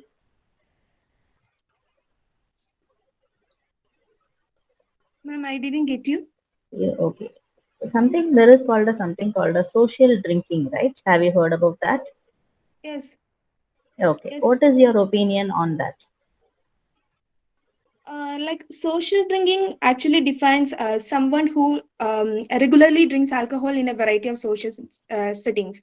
So the drinking doesn't disrupt their life or create serious physical or mental or personal problems. But many social drinkers don't decline into alcoholism also. So I feel like even if a question raises like if social drinking is good or bad, I can say that it is a low risk activity, but it can be also dangerous. The activities and the environments that revolve around the alcohol could lead individuals to drink in excess and engage in risky behaviors. So the individuals in recovery must be especially careful. Okay, thank you. Thank you, ma'am. So, hello, Krishi. Yes, sir.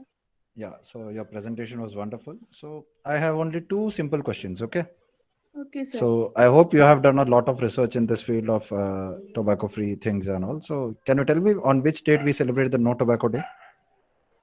May 31st. Very good. And the second question is, can you tell me what is the exact scenario nowadays which is happening in the Delhi among the youth on these things like substance abuse? Yes, sir. Sir, I am from Delhi University. Can I answer the question based on my university, sir? Exactly. I want your experience on it, your view. So, what you have seen through your eyes and what is your view on it? Okay, sir. Sir, my university in 2006, it has been divided into two campus, North Campus and South Campus. In 2006, a tobacco-free, the smoke-free initiation was being initiated in our college in 2006 in North Campus. But in 2008, it has been initiated in South. Hello? Hello, sir? You In continue, continue, 2008, continue. it has been in 2008, it has been initiated in South Campus. But in Times of India, a latest news came that I was being depicted on the last, in the conclusion section I had told. That when a research was being done with the UG students, PG students, and the PhD students, it was been clearly saying one part of the student is saying like we were smoking in the smoke-free zone itself. We were like where the board is situated in that board itself. Behind that board itself, we are just smoking. And the PG people, when we done the research, they were saying like it is the tradition that is being given by our seniors to us. And when we done is research over the PhD scholars, what they were saying is that they were saying like a no smoking free sign is being put out over the canteen side, but it is being filled completely with the marks of cigarette. So this same news after a survey is being reported by the Times of India. So as I personally want to say that even there were signboards or even there were much more motivation or awareness or anything, but a peer relationship with like a close relationship, like every student, I believe like every student, even me and every of the student can become a brother or a sister, a mentor or a tutor. They can maintain a many other like various responsibilities they can maintain. So like that they can maintain a relationship and make students aware rather than giving much more related awareness program. I think that from the survey I been a part, I understood like this. So, you mean to say like everyone should be a mentor and a teacher and they should understand each other and It should like the be policy which is, yeah, like the policy which is implemented in the North as well as the South campus. So, the student should understand this and from oneself they have to start thinking of it, right? Yes, definitely, because every student start their behaviors from the school. So if from the school, if they didn't get any guidance, then what all lessons we given at the campus we can't. But I would like to say one thing personally, that one of my friend, was one of my friend. Was too much addicted, and he was very brilliant in his studies too. But I got a chance to maintain a peer relationship with them. It is because of the family problems of him only lead him to like that type of a condition, but I got a chance to make him correct. So I feel very proud about that. So So, good to everything. know that. Thank you, Christy. Thank you so Thank, much. thank you.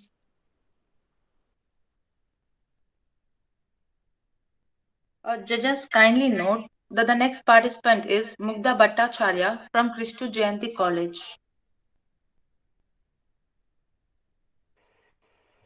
Good morning to one and all present, respected judges, organizers, chief guest, and my fellow participants. Myself Mugdha Bhattacharya, and today I'm honored to be presenting my poster in the final round of this competition.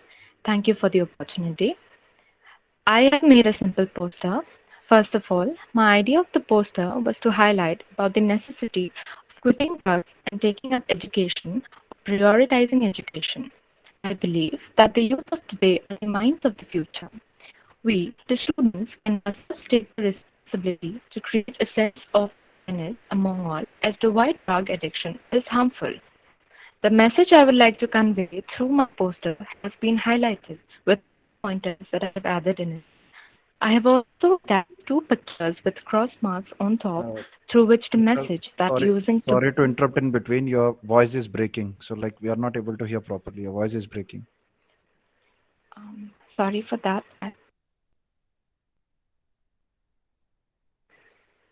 Am I audible now? Yeah, better. Um, shall I start from the beginning or? Yeah, it's fine. You can start. The message I would like to convey through my poster has been highlighted with a few pointers that I have added in it. I have also attached two pictures with cross marks on top through which the message that using tobacco is discouraged is conveyed, and another picture with a tick mark on top conveying that the message, the reading is encouraged. Yes, education can save the students from taking the wrong path. I guess it is never too late to avoid the wrong and live well. So say no to drugs and say yes to education. At last, I would like to wrap up by saying that as the theme of the World Drug Day 2020 was better knowledge for better care, let us stand by it. We can choose not to fall in the trap or let the trap enclose us. Just as my poster is titled, Drugs, You Use, You Lose. Thank you.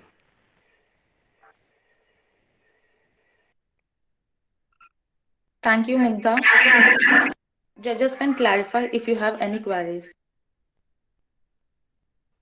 So Mukta, it's a very nice presentation. So there's just a small question is, okay, I'll give you a situation like from some of the people when I was there in the northern part of India, I have heard something that when you are taking or if you're smoking the marijuana or you can say the ganja, like your focus is more. And I have seen people, smoking that and studying. So, and they're concentrating more on their studies. So, what is your view on this? So, like eventually using the marijuana, their focus is increasing, their concentration is increasing, and eventually they are brighter students. So, what do you think, or what is your opinion on this take? Yes, sir. Thank you for the question.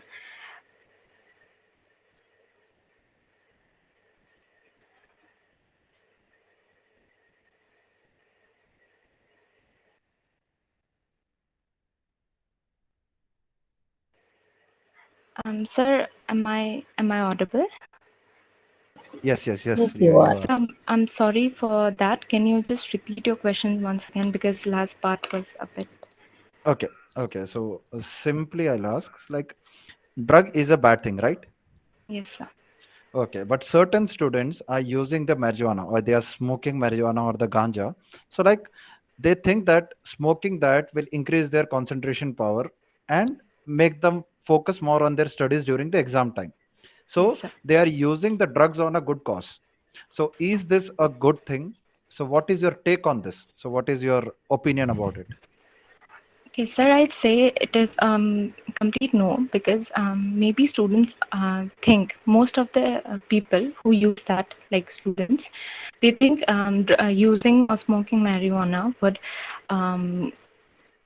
lessen the stress that comes before exams or anything. That's why maybe they are used to smoking that.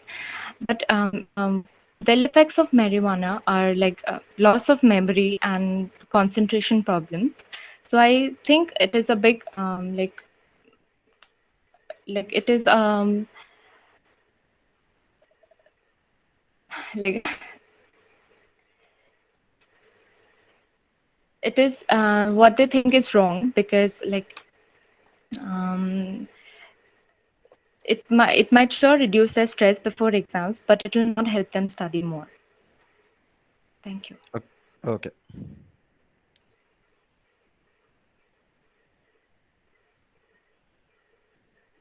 The next participant is Riya Raj, CA from Crystal Jayanti College.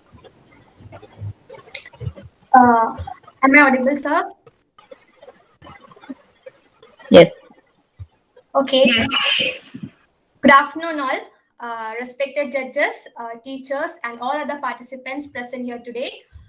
Myself, Riya. I'm a first year student, first year BSc Forensic Science student at Crystal Jayanti College, Bangalore. So today I'm here to present about my poster regarding the topic students' responsibility towards making the educational institution tobacco and substance free. Firstly, I would like to describe about my poster, the two pictures that I've drawn actually, and the two pictures which I have photographed with the help of my friend, and one picture except that marijuana pic that I took from the Google.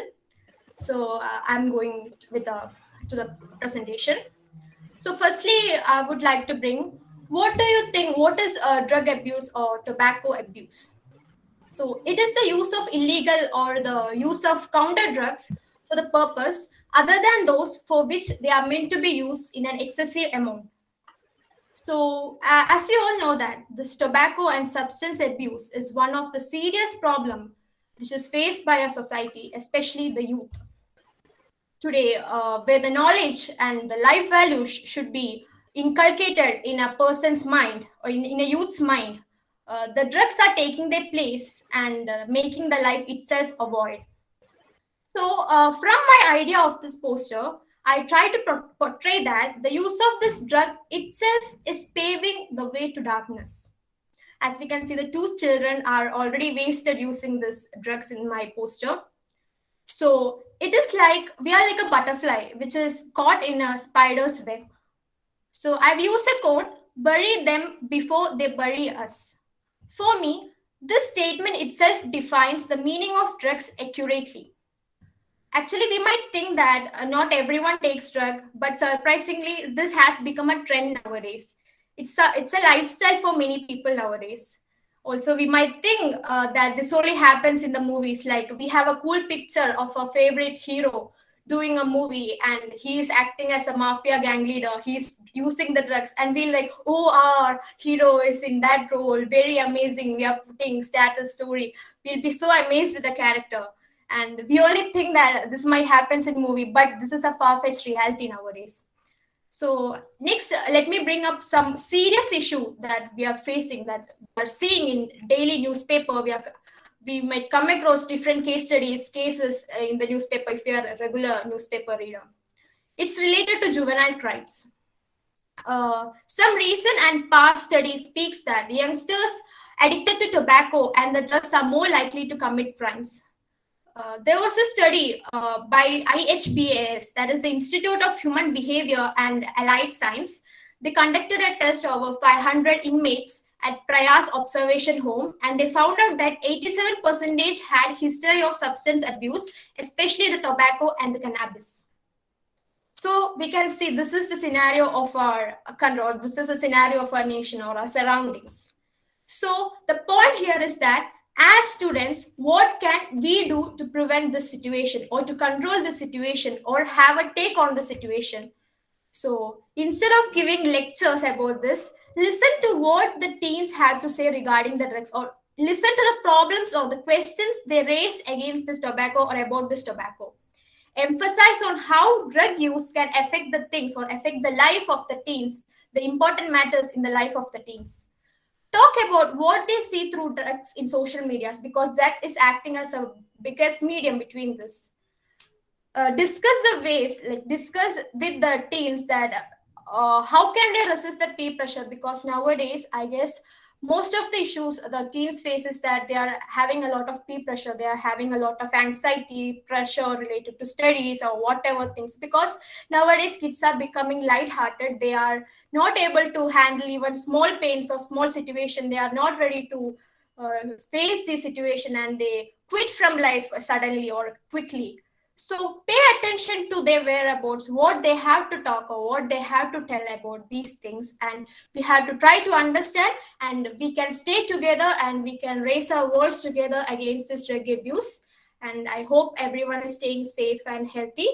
That's all about my poster presentation. Thank you. Thank you, Ria. Judges Good can morning, clarify. Ria. Good morning, Yeah, ma'am. good morning. That was a good presentation. Thank you for the presentation. I would like to know one thing. You said nowadays students are very sensitive. Am I right? Yes, yes, ma'am. Okay.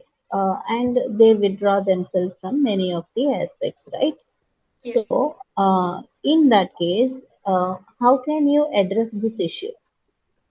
Okay, ma'am. For I'll take the situation of myself. Actually, before 5 days, I had a heated argument with my mother regarding this. Like, I was talking to her, "You are not understanding me at all. You are not listening to me. I have a lot of pressure in between. I have a lot of stress." And so what I was talking, and suddenly I got very emotional and started talking to my mother. Like, I'm having so much issue like this. I'm having a lot of pressure. For me personally, the most important thing is that speaking out the problems or the issue which we are facing, that's the biggest solution. Like, we must have the courage to openly speak out what all pressure, what all stress we are facing, then only we can find a solution for it. I guess that is the biggest medium for solving this. Okay. Speak up. Okay, you have to speak up, and people should be ready to listen to it Yeah. also, right? Yes, So, ma'am. who comes in the priority list? Who should listen to you, you think? The person who is ready to understand or the closest with you. I guess parents are the best choice to speak up, because they can understand, or they will understand. Definitely, they will understand our issues. They will try to sort out. They will try to give a solution for it. Okay, nice to hear this from you. Thank you so much. Thank you. So, Ria, it was a wonderful presentation. And Thank you. okay, so basically there are two pictures which you have made, right? Yes, sir. Okay, so it's a good innovation from your side. So my question is, you have told about the social medias and the movies Yes, and sir. how they are impacting the lives of the youth, right? Yes. So can you just tell me whether it is a boon or a bane to the students? It is actually a kind of bad, because I heard many of my friends talking like they are rolling the paper cigarettes and they're doing like this, and they're saying, "I'm Kabir Singh, I'm Arjun Reddy," because that things come from the movies. They have seen that movies and the particular character is doing like that, and they'll be like enacting them, and they saying, "Yeah, I'm Kabir Singh, I'm Arjun Reddy." So it's like the movies might be like that, but imitating the same thing is a stupid idea, because movies are good, but we have to take the good thing, like the good ideas from it, rather than taking the bad things. Because in the final, in the movie, that he's completely wasted using this drug and alcohol, and he's turning out to be a good man. So that is the point that students or people have to know, that at last he's trying to become a good man, not that he's using the drugs and he's totally wasted and only taking that point out, but he's also becoming a good man. So that good man, that point is important, and that we have to inculcate, not the bad ideas there. Okay, so like whenever they are showing all these kind of scenes in the movie, you have seen on the left bottom or the right bottom that no smoking Yeah, and not talking. no drinking, right? Yes, sir. So like why you have said that only student is focusing on that? So there can be a chance that the student might have also focused on that these things can be injurious to health. Why the students are not focusing on this thing? Which, sir, I didn't Uh, understand. okay, so like in the movie, in the Yes. same scene, two things are shown, right? Yeah. Yeah. So the first scene is when a person is smoking, like you have given the example of Arjun Reddy and all. So Yes, sir. that here he's smoking, right? Yes. But on the other aspect, on the same screen, on the Yes. left bottom or the right bottom, it is given Yes. smoking is injurious to health or drinking is injurious to life or everything, right? Yes, sir. So why students are only focusing on the negative aspect? Why not on the positive aspect? Okay. So, as we all know, nowadays this smoking, that point itself, they are trolling in the internet. They are using the voice of them. They are making it a mock, like that itself is like a mock, like comedy to all by seeing it all, because they know it's already showing every time. So they, I guess they are morely focusing on the particular favorite hero. They are focusing on that and not focusing on what it's written down, or they are not bothering about what it's written down. Because for me personally, I also used to tease or mock what is written down, and I used to imitate the way they are saying. So I guess it's like that. Okay, thank you, dear. It was good Thank you. presentation. Thank you, sir. Judges, kindly note that the next participant is Sadida Misk from Mary Mata College of Arts, Science and Science. Hello, am I audible? Yes, Aditya, you are. Okay, sir, thank you. I have to on the video. Do I have to? Because I have, I'm scared if I on the video if audio isn't clear or not. So, Shravya, what do you say? Like, Sir, I have, I'm scared if I on the video, my means like connection will get reduced. Like okay, here now, construction is going on nearby. okay. Then you can just speak up. Okay. Smoking cigarettes may look cool when actors do it on screen, but in reality, it is very dangerous for you and the environment. Such stereotyping of tobacco are harmful to students. Good morning. I am Sadida Misk from Forensic Science Department of Mary Mada College, Tamil Nadu. I designed a poster to create an awareness on students' responsibility towards making the educational institutes tobacco free. Schools and educational institutes are targeted the most for drug distributions. So, smoking is the initial step taken into the world of drug addiction. People should avoid smoking in influential and student environments such as schools and colleges. Nicotine is a powerful psychoactive drug which is physically addictive, which reaches the brain through bloodstreams in seconds. Educating students is one effective method of spreading awareness. For example, when educational institutes or schools conduct campaigns where they invite public figures with personal experiences on horrors of tobacco, so that the students get to know get to know a drug addict's life and how they overcome such horrors. This poster depicts a classroom where a teacher educates the students on drugs such as tobacco. Below the picture are various demonstrations of drug addiction. Further down, it is illustration of the arrest of a drug dealer. The poster concludes that the responsibility of a student regards drug addiction drug addiction plays an important role in lowering influence of drug dealers. It is depressing to see the youngsters of our society being terrorized by drugs. What would become of our society when our future is laden with unaware, vulnerable adolescents who are influenced by drug dealers? Hence, it is vital that our minors are educated on the usage of tobacco or drugs. So, I have a question. So, I have something for you to think about. Why do people have not why do people not have money to buy proper food, but they have money to buy drugs?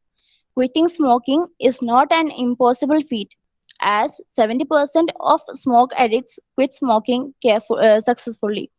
I dare you to challenge yourself by keeping yourself away from drugs. Thank you. Thank you, Sadida.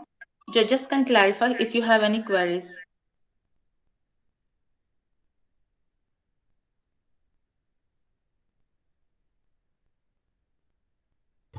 Sadida, good morning. Good morning, ma'am. What is your opinion about punishing the drug addicts? Do you think it is required? Punishing the drug addicts, at some point of view, it is required because after seeing them, like how they are doing all those things, they are getting imitated by their future generations or by their friends, siblings, or others. So it's like you have to first warn them, then if it doesn't work, then you have to give some influential talks about how it affects their life or how it affects their health problems, like that. Then if it is not possible, then take it to a counselor so that because he might be having more idea on how to get rid of a person from drugs. So I would Mhm. suggest that. Okay, I asked you, you said to an extent punishment is okay, right? Am I right? Yes, ma'am. What kind But of first punishment warning, do you prefer? punishment like first, if it is like after warning again you are doing, give the citizens kind of fine, like you are after getting drunk in the making problems in the cities or making problems in the towns and all, you give fine. I mean, the police have to give a fine, and if not, then they are taken to the police station, and like one day inside the jail, or like one day under the in the police station, it would be fine. Like next time when they do, they at least think about this, and then slowly it will reduce. And uh, now as in the beginning, as one of the sir said, that government are running the country on the basis of drugs, like what they sell. So according to that, they could also reduce the what is it, selling of drugs items, importing and exporting, all those stuffs. Okay. So one more question I have. See, for you must have heard that for a boy child, the father is a role model. Have you heard like that? Yes. Yes, Okay. ma'am. If a father is smoking, Mhm. what is that the son is going to have a perspective on that? Is he going to see it in a right perspective or in what perspective he'll be saying that? Can you give your opinion on that? uh, in nowadays generations, the people with no education, I mean, like if they have less education, the parent is having less education, uh, their children are all going to school and they are getting education, their children. So their children have a perspective that in given in the school, that you should avoid drugs, it might damage your lungs, heart, everything. That can be told to your parents and try to make to quit their smoking of their parent. So like that they can give suggestions, and if they don't listen, then we have to take another measurement, like taking to the counselor and like that. Okay. Okay then. Thank you. Thank you, ma'am.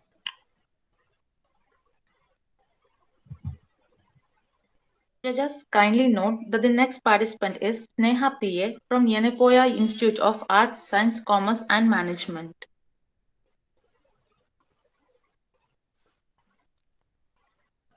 Yes, ma'am. Am I audible? Yes. Yes. Good morning, all. I am Sneha from Yenepoya Institute of Arts, Science, Commerce and Management, Mangaluru. Today, I am going to present my poster about student responsibility towards making educational institution tobacco or substance free. When we take a sudden look into my poster, everyone can readily understood that it is about anti-tobacco. In my poster, I started with a message that make every day no tobacco day. It conveys that the public about the danger of using tobacco. So, as we all know, tobacco use is increasing day by day. Now, at most, there are 267 billion tobacco users in India from youth to aged. The most used form of tobacco in India is smokeless tobacco, and commonly used products are kaini, hukka, etc. Smoking forms of tobacco products are BD, cigarette, Zero. etc. Tobacco consumption is very injurious to health and it causes different diseases which can be fatal. It can cause cancer, heart diseases, stroke, lung diseases, diabetics, etc. When we smoke, harmful chemicals enter into our lungs and spread all over the body. They can reach our brain, heart, and other organs within 10 seconds of our first puff and goes everywhere through blood. Smoking even can cause vision loss, fertility problems also, and it may affect the mental health of the problem. It may cause anxiety disorders, panic disorder, panic attack, depression, etc. Tobacco use of youth are increasing in pandemic proportion across the world. Some researchers says that most majority of tobacco users start using tobacco product well before the age of 18. So, to sort out this problem, we have to start from the grassroots level. So, we have to start something from educational institution. As a student, it is our responsibility to make our campus substance or tobacco free. Every student can help the educational institutions by organizing various motivational classes and side effect of tobacco.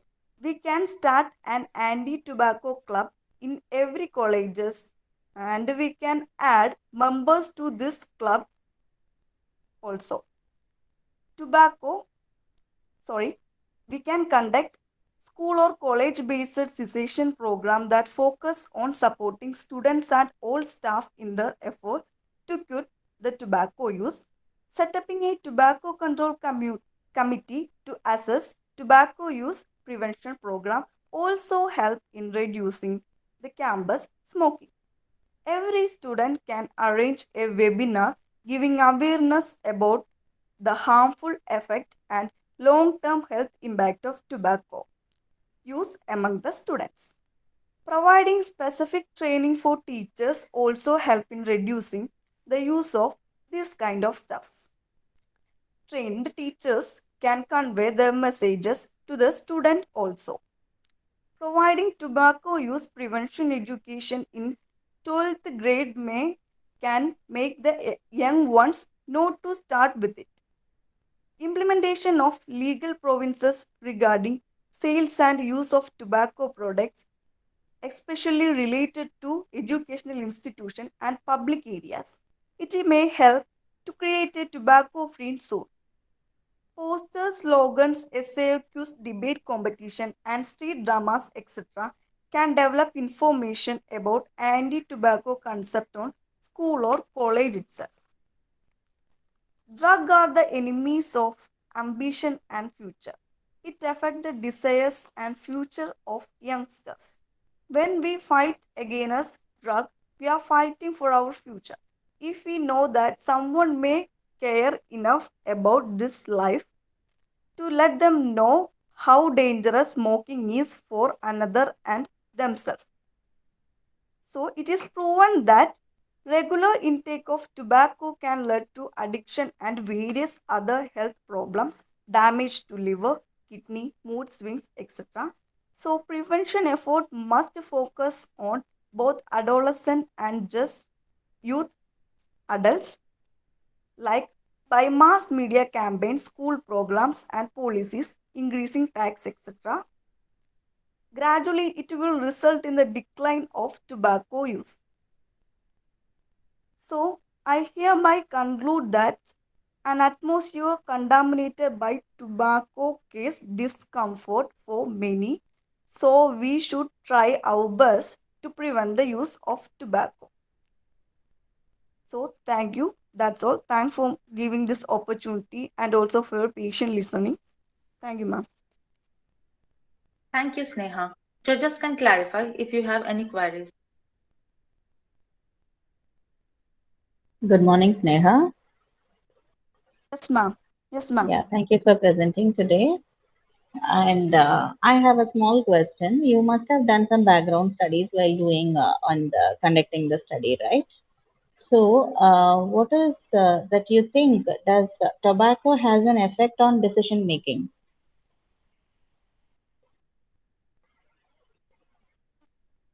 Can you repeat, ma'am? Yeah, does intake of tobacco or use of tobacco has an effect on decision making? Yes, ma'am. Yes. Can you explain how?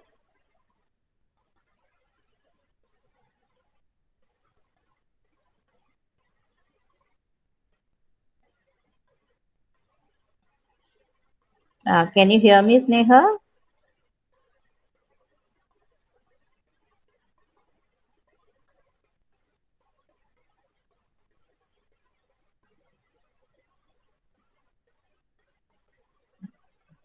Hello, am I audible?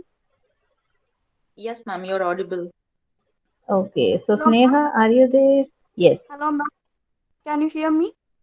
Yeah, I can hear you. Can you hear me? Yeah. Yeah, can you just tell me that how does tobacco affect the decision making? Youngsters are surrounded in front of tobacco and it affect our youngsters' ambitions and futures. Yes, it affect the decision also. How?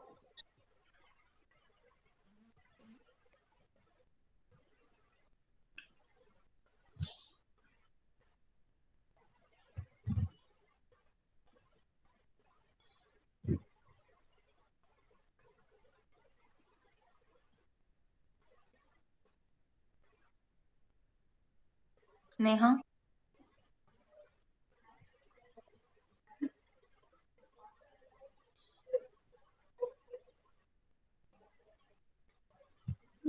Sorry, ma'am. I don't know. Can you ask Okay. another question? Yeah, okay, fine then. Thank you, Sneha.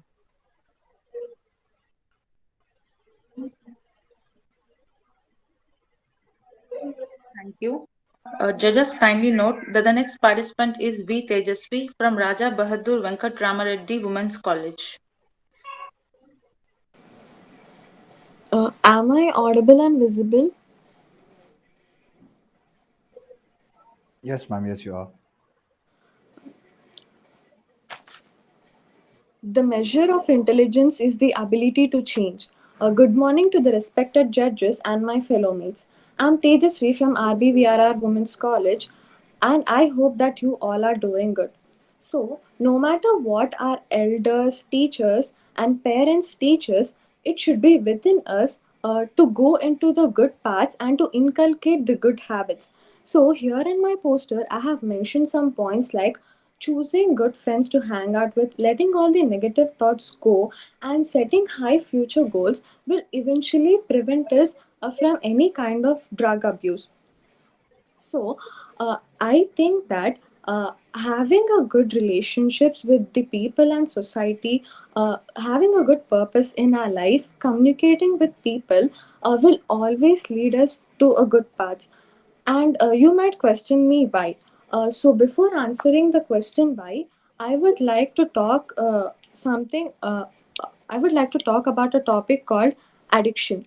So, what causes addiction and why the addicts are treated in a wrong way? Is someone trying to communicate with me?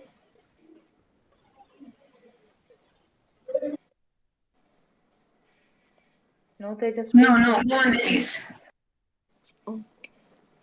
Now, what causes addiction and why do the addicts are always treated in a wrong way? They are kept under the criminal charges and they are always treated in the wrong way, although it doesn't seem to work out.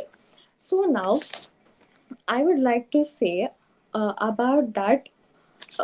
So there was a professor called Bruce Alexander who performed an experiment on this addiction. Now we all think that uh, the drugs contain some chemical hooks and a person gets addicted to that chemical hooks, and then after taking the drugs he physically needs those and eventually he gets addicted to that. But when we see it from a medical point of view, there is something that if a person meets with an accident, he is given the drugs, but he doesn't get addicted to them. So, seeing all this, a professor of psychology called Bruce Alexander conducted an incredible experiment. And he said that we get this ideology of addiction from an experiment that was performed in the 20th century. And that experiment was when a rat was kept in a cage, it was given two kinds of water. One was the normal water and one was the water that contained drugs. The rat always chose the water that contained drugs. Professor Alexander modified that experiment, and he conducted an experiment using a group of rats. He kept a group of rats in a cage and repeated the same experiment. So he found out that the group of rats always choose the pure water and not the drug water, and no rat was overdosed. So then he concluded that because the rat had a good communication with the others and all were ultimately happy, it chose the normal water. So then this experiment was further carried out by a professor called Peter, and he said that maybe we shouldn't call this as an addiction. Maybe we should call this as bonding, because every human being has a natural nature to bond with the people, and when he is happy and healthy, he bonds with the people, and when he is traumatized or beaten down by the life, he ultimately chooses something that makes him happy or gives him relief, and that can be drugs. Now, us normal people don't do drugs because we have the people we love, and we have the ultimate goals in our life to fulfill them. So, now I would like to say that having good and healthy relationships, having a good communication will always lead us into a good path. And we always talk about the individual recovery, but we need to talk about the social recovery, because we have created a society as as an isolated cage, but we need to create a society where everyone is free to talk with one another.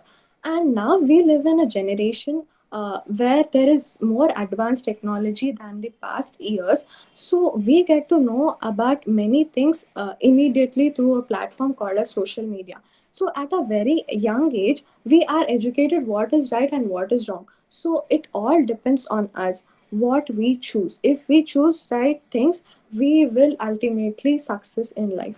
Thank you. Thank you, Tejasvi. Judges can clarify if you have any queries. Okay, so Tejasvi, good afternoon. Yes, sir. Good afternoon. So your presentation was very good. The way you Thank you, presented sir. is nice. So my question is like how this drug abuse can affect the youth biologically. I mean the physically or biologically, how it can affect. I When hope a you have done person a lot of research, right? On this.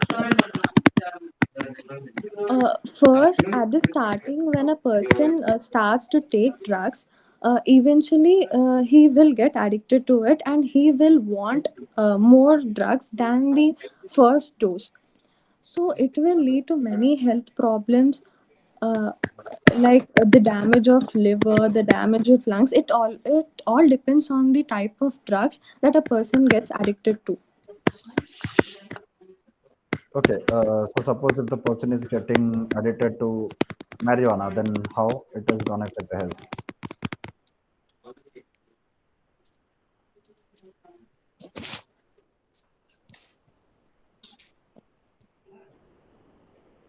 I hope Sir, I'm audible, right? can you repeat the question, sir? Okay, so the scenario is you have a friend in your college, Okay. and he is a alcoholic. Okay. So being a friend, like being a close friend, so like what all steps you are gonna take from your side to make him free from all these kind of abuse, substance abuse.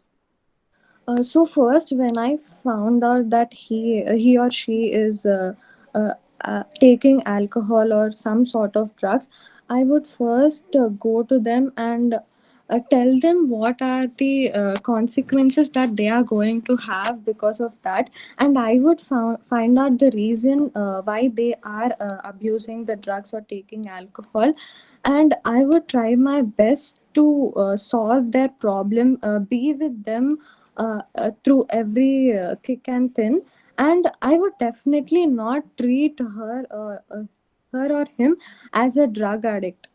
I will Okay. just treat them as my friend and help them in every way possible. Okay. Very good. Thank you. Thank you, sir.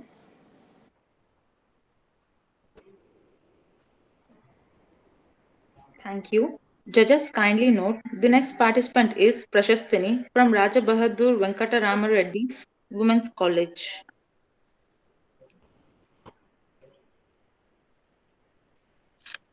Am I audible? Hello. Yes, you are. Yeah. Good afternoon, respected dignitaries and my dear friends. Firstly, I would like to thank organizers for giving me this opportunity, and it's my pleasure to introduce myself. My name is Prashasni, and I'm from RBVRR Women's College, Hyderabad, pursuing BSc Forensic Science. So here is my poster in which I portrayed images drawn by my own idea with awareness and preventive measures. Coming to the role of the student in preventing tobacco or substance abuse in institutions, the most effective one is open communication, that is, educating everyone in the institution or making them aware about the health hazards caused by the abuse. Generally, being among peers offers teens an open, supportive, and refreshing, rewarding space which may help dampen the emotional turbulence. So, every student can help their fellow students by educating them with the hazards and consequences.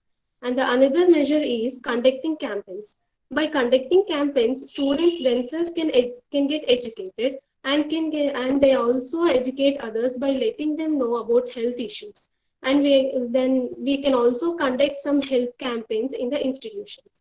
Some students can also form into groups and try to know about the health status of the individuals and inform the higher authorities about the students who need health assistance, help, or any care. Some students are too shy to open up. Even though they want to quit, they are too shy to tell about their addiction in front of their classmates or some fellow students. So, discussion should be done with every student individually so that they can feel comfortable and they can open up about their addiction. As youth and teenage is the turning point, so every action will have effect throughout the rest of the life. So, our little action can change someone else's life and future. Thank you. Thank you, Prashastini. Judges can clarify if you have any queries.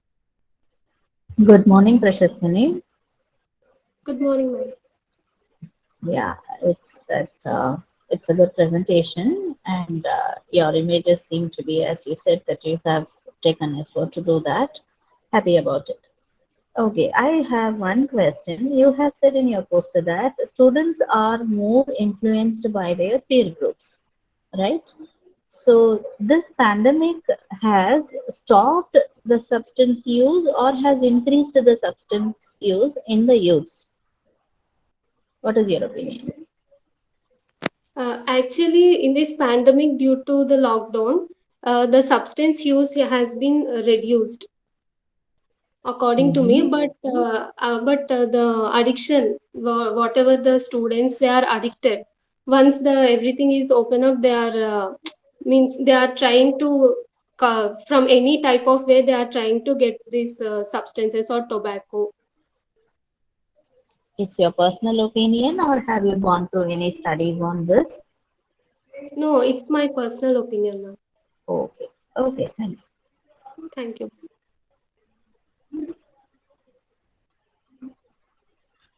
Thank you. The panel is open for the discussion. Participants can ask any questions related to the topic.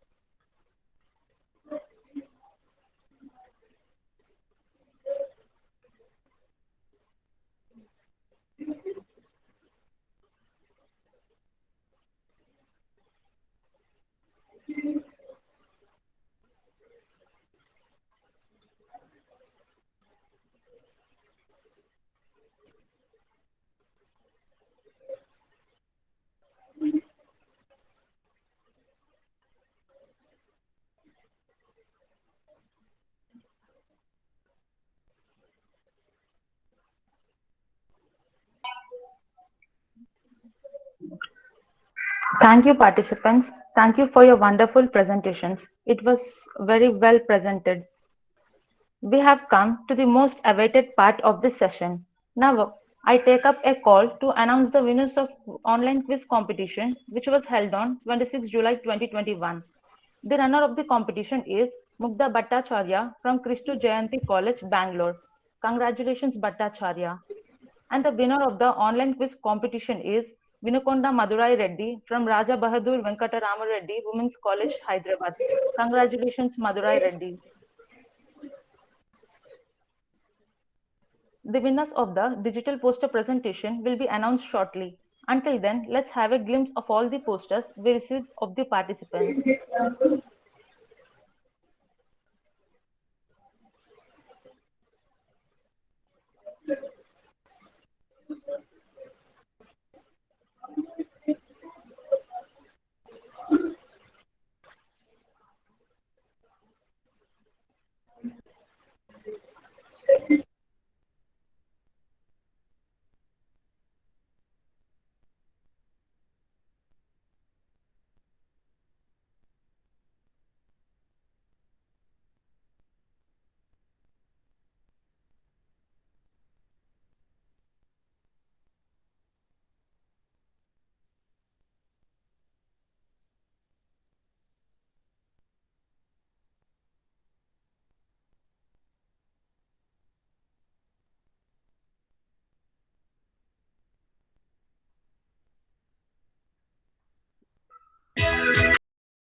Thank you, sir. Now I request one of the judges to announce the result of the digital poster presentation.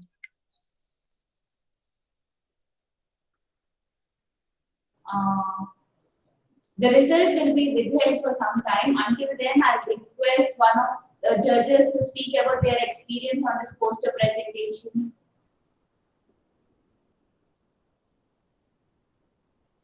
Priyadarshini ma'am, if you have anything to share about how did the presentation, how the participants presented, then it will be very well and good.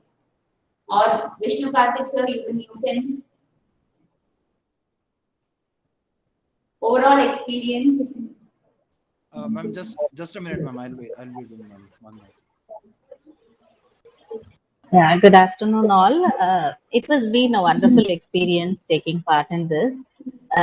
All the best to all the students. You are all awaiting the results, and it's my immense pleasure to take part in this activity. That all the students had come up with a lot of ideas and a lot of creativity and innovation And the way that they could answer to the questions says that they have done quite a good amount of studies on the topic. So that part was really very impressive. And organizing such an activity during this pandemic is also a kind of, keeping the students vibrant. And it's that you have actively taken part in this competition. You have taken it very seriously. I can understand your responsibility towards your institution and yourself too. So very happy about it. Thank you so much. It was a good time. Ma'am, we would like to know your opinion how to prevent this drug abuse in the campus. Right now, the students who are currently pursuing forensic science, though they have a knowledge about how drug abuse, what are the side effects of this drugs, everything, but still intaking. Can you just give your opinion how to just go about with the prevention? Your views, ma'am. Okay. So it's like, yeah, so we all know that the situation is very stressful. There are no regular classes, offline classes, only online classes. The mode of education is taking a different perspective nowadays, and it's very difficult for everyone to adjust to such a kind of a situation. Might be by this time we are all quite getting used to it, but still we are missing so many things what we used to get in the campus. And I am very sure that all are missing their fun time, their friends, their small talks, their free times, their outing, everything, which definitely causes some kind of a psychological stress in all age groups, not only students. And in case of students, as sir has told, that you are all your frontal lobe is yet to grow, so it takes its time to grow. It differs from person to person, and your decision making skills will also not be, you go emotionally taking decisions.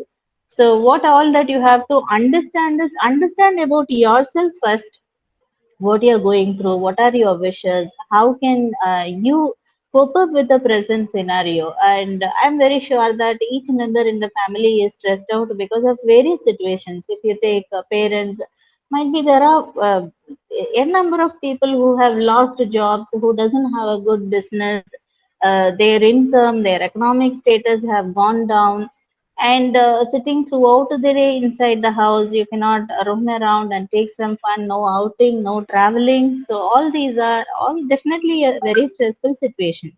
But what we have to understand is how we can cope up in this situation also. So it is a demand of the situation.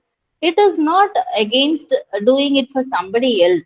How can we manage ourselves? So think of that. Every problem there are n number of solutions. That is what we always believe. So understand it. Try to accept yourself to the maximum. This is a time that potentially can be used on different things. As you are all in the master graduations, you can just spend your time on research and studies and dissertations.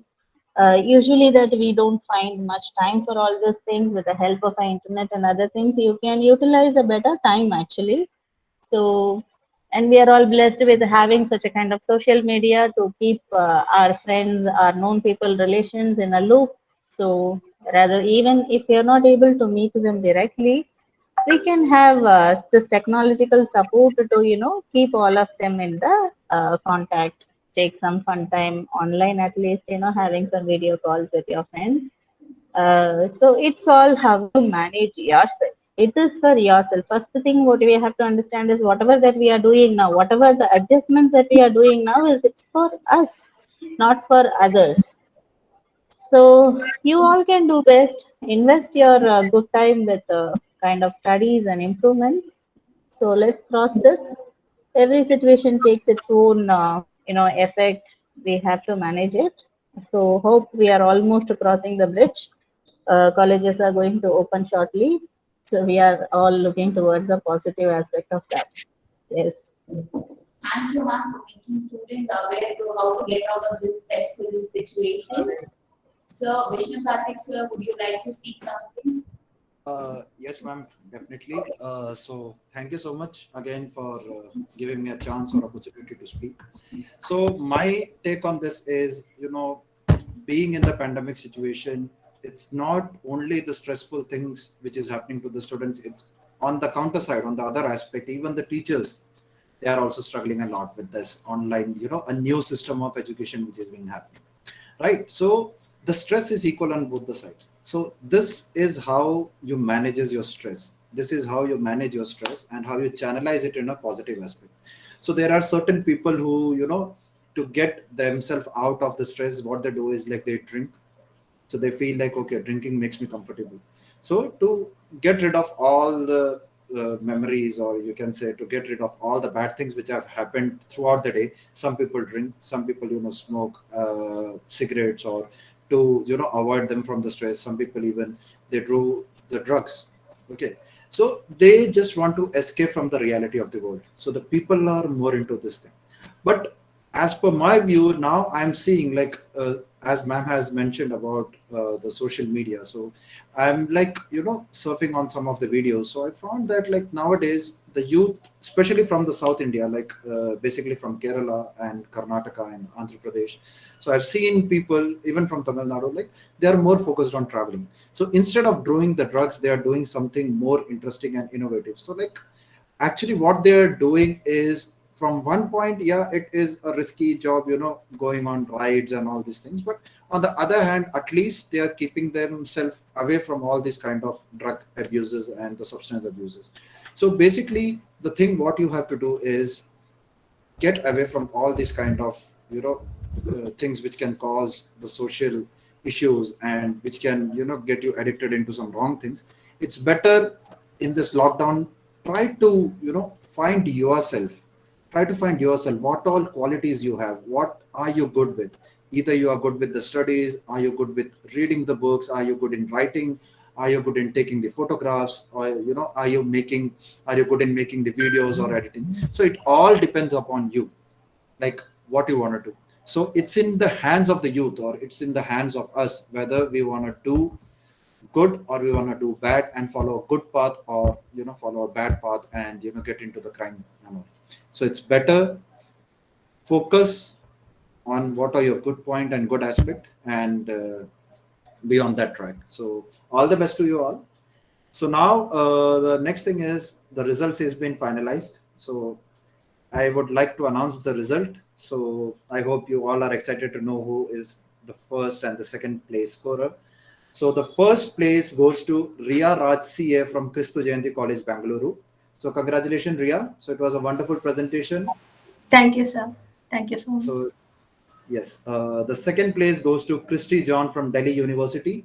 So Christy, congratulations. Thank you, sir. Thanks a lot. Yeah, so it was a really, really informative and a wonderful presentation and good innovations which have been shown from, not from both of you, it's from all the students who have took the participation in this event and shown their talent. And at least in the situation of pandemic also, they have taken the effort and, did this presentation. So thank you. And thank you, the School of Social Work College, for providing such a platform, big platform, where the student can represent themselves and they can do a much of innovative activities. Thank you, ma'am. Thank you so much, sir. Congratulations, Ria and Christy. Any event wouldn't be possible without the team members working behind it and the teamwork. Now I would like to call upon Varsha Venkatesh, President of Forensics Forum of our department, to deliver the vote of thanks. Over to you, Varsha. Good afternoon, everyone. I, Varsha Venkatesh, President of Forensics Forum, Postgraduate Department, Criminology and Forensic Science, School of Social Work, Roshni Nilaya, Mangaluru, would take this privilege to extend a vote of thanks. First and foremost, I would like to thank our chief guest of today's event, Dr. Mahabalesh Shetty, Professor in HD, Department of Forensic Medicine and Toxicology, KS Hegde Medical Academy, NITTE University, for making some time from his busy schedule and being here with us to share his thoughts and knowledge. Thank you, sir. My heartfelt gratitude to our beloved principal, Dr. Juliet CJ, for presiding over the event and addressing us. Thank you, ma'am.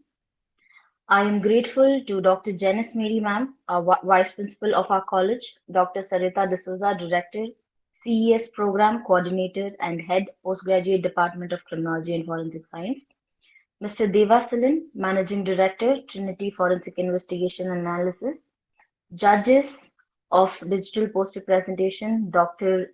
Vidya D'Souza, Ms. Priyadarshini, Dr. Vishnu Karthik, Mr. Roshan D'Souza, Coordinator of Forensic Forum, members of the management, professors of various universities, alumni, teaching and non-teaching staff of our college, all the participants, and my dear friends, thank you. I thank the members of the organizing team who took an effort to form this meet, be systematic, and those who have worked behind the scenes. And lastly, the national level intercollegiate digital poster and online quiz competition would have been impossible without our participants and their interest. A big thanks to all of you and your presence for making this event a successful one. Thank you again for joining us today and hope to see you next time. Have a nice day. Thank you, Varsha. Thank you, everyone, for your active participation. Be safe and take care of yourself. Have a nice day. Winners will get a WhatsApp message and you can share your Google Pay number or Phone Pay number. As we have already told, you will get a cash prize. You will get a message and you can respond over there. Thank you.